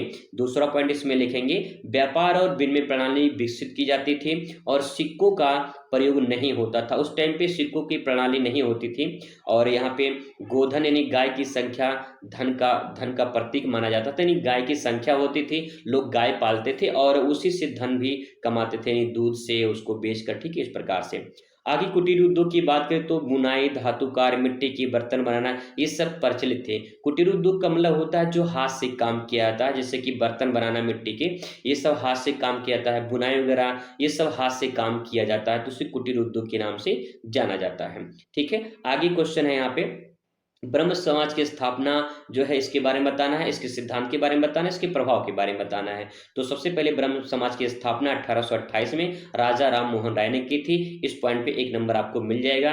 और ध्यान रखिएगा ये क्वेश्चन बहुविकल्पीय में, अति लघुत्तरीय में, मैपिंग में आ सकता है, इसलिए इंपॉर्टेंट है। इसका उद्देश्य सामाजिक और जो है धार्मिक सुधार लाना था। तो आइए इसके सिद्धांत के बारे में बात करते हैं। सिद्धांत में कहा गया कि मूर्ति पूजा और अंधविश्वास का विरोध किया गया है। तो इसमें क्या कहा, इसमें लोग मानते थे, यानी जो है ब्रह्म समाज के लोग मानते थे कि मूर्ति पूजा जो है वो नहीं करना चाहिए और अंधविश्वास में जो लोग मानते कि इस दुनिया में जो है भूत प्रेत होते हैं, अंधविश्वास में विश्वास करते हैं, तो वो जो है इसका विरोध किया है ब्रह्म समाज के लोगों ने।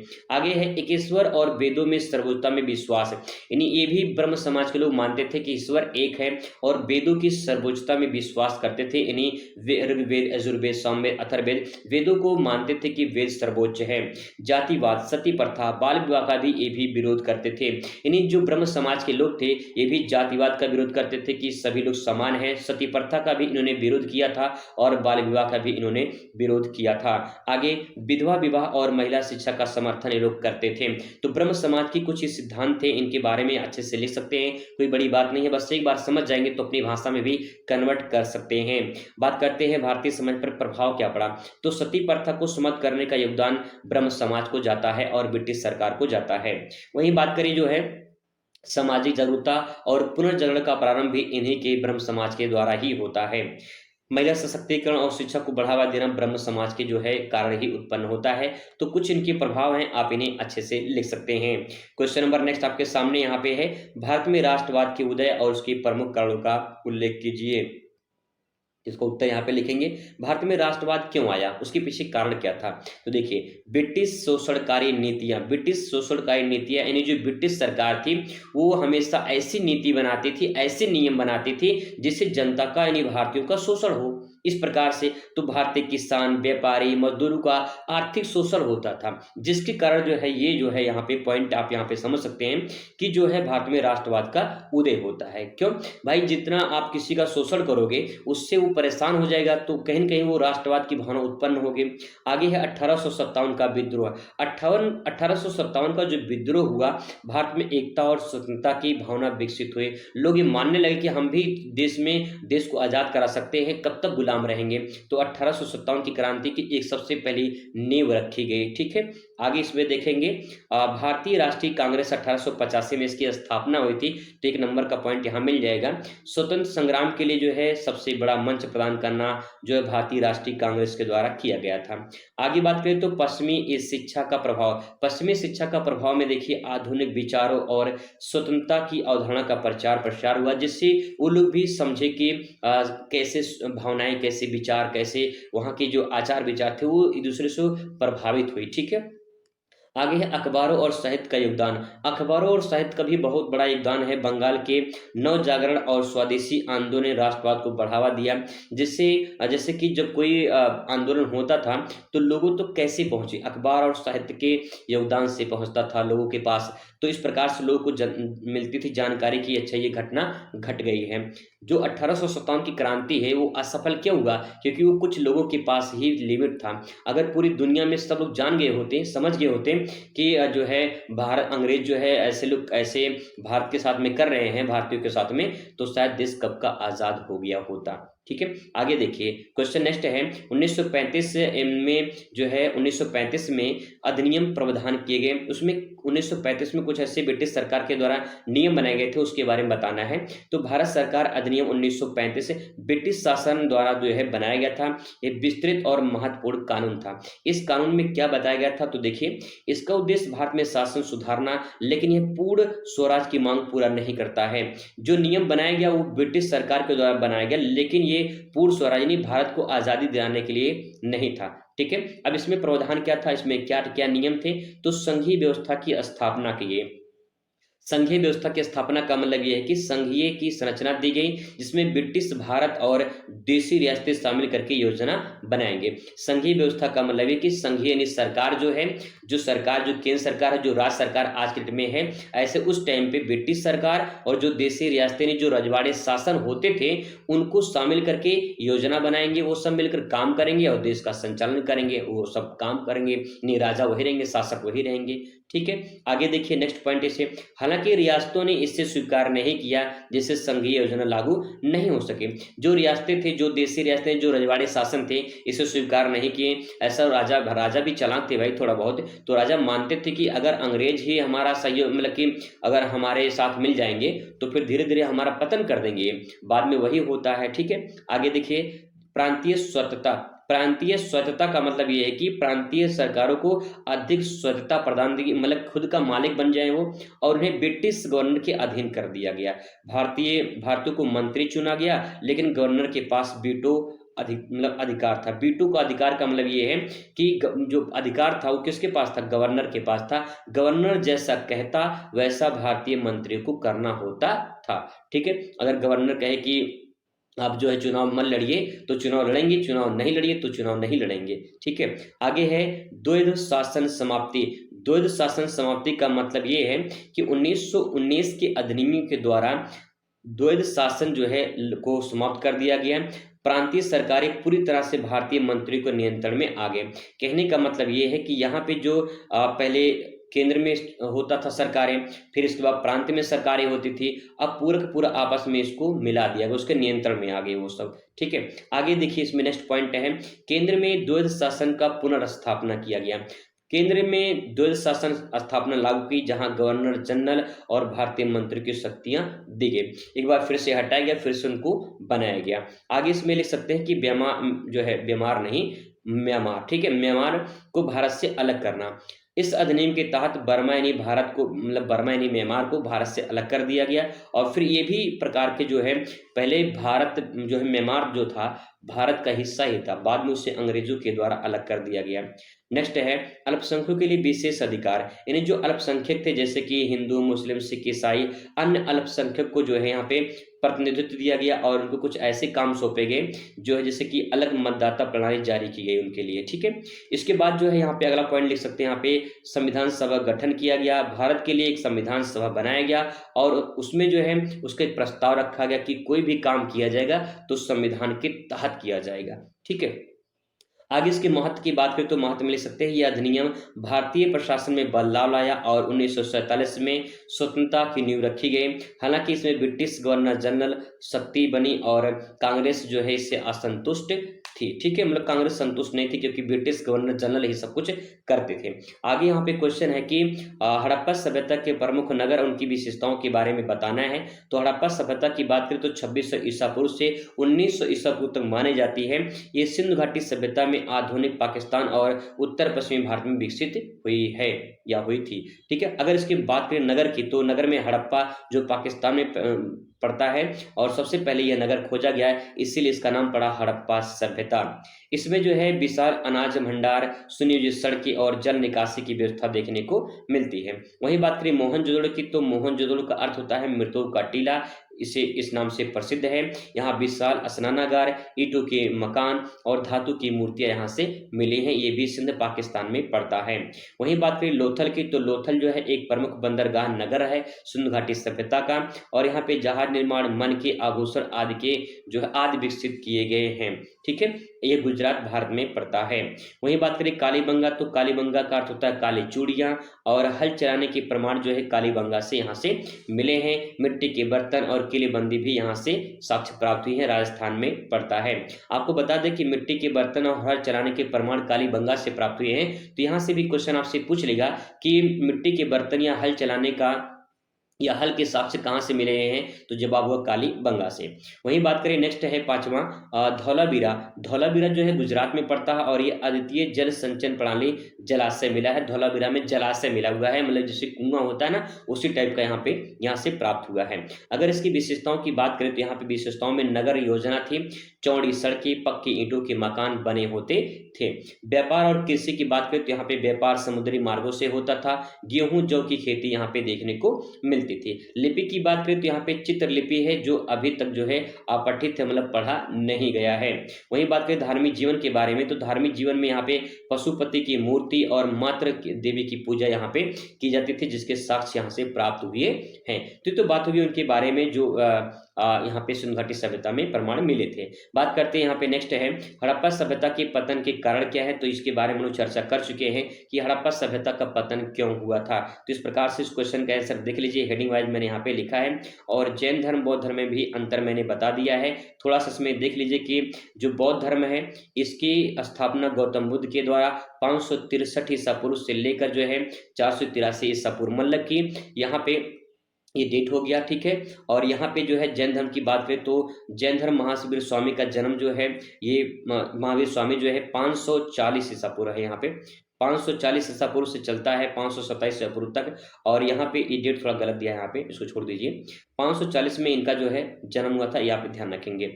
आगे बात करें इसकी प्रमुख सिद्धांत के बारे में तो बौद्ध धर्म में जो है 4 प्रमुख आर्य सत्य बताए गए हैं, जिसमें दुख का कारण है, दुख का कारण है और दुख का निवारण भी है, और इसके लिए अष्टांगिक मार्ग भी बताए गए हैं। ठीक है, यहाँ पे जैन धर्म में इस प्रकार से दे सकते हैं, इसको हम लोग पढ़ चुके हैं, तो कोई इसे रिपीट करने की जरूरत नहीं है। ठीक है, इस प्रकार से क्वेश्चन यहाँ पे हेडिंग वाइज दिया गया है।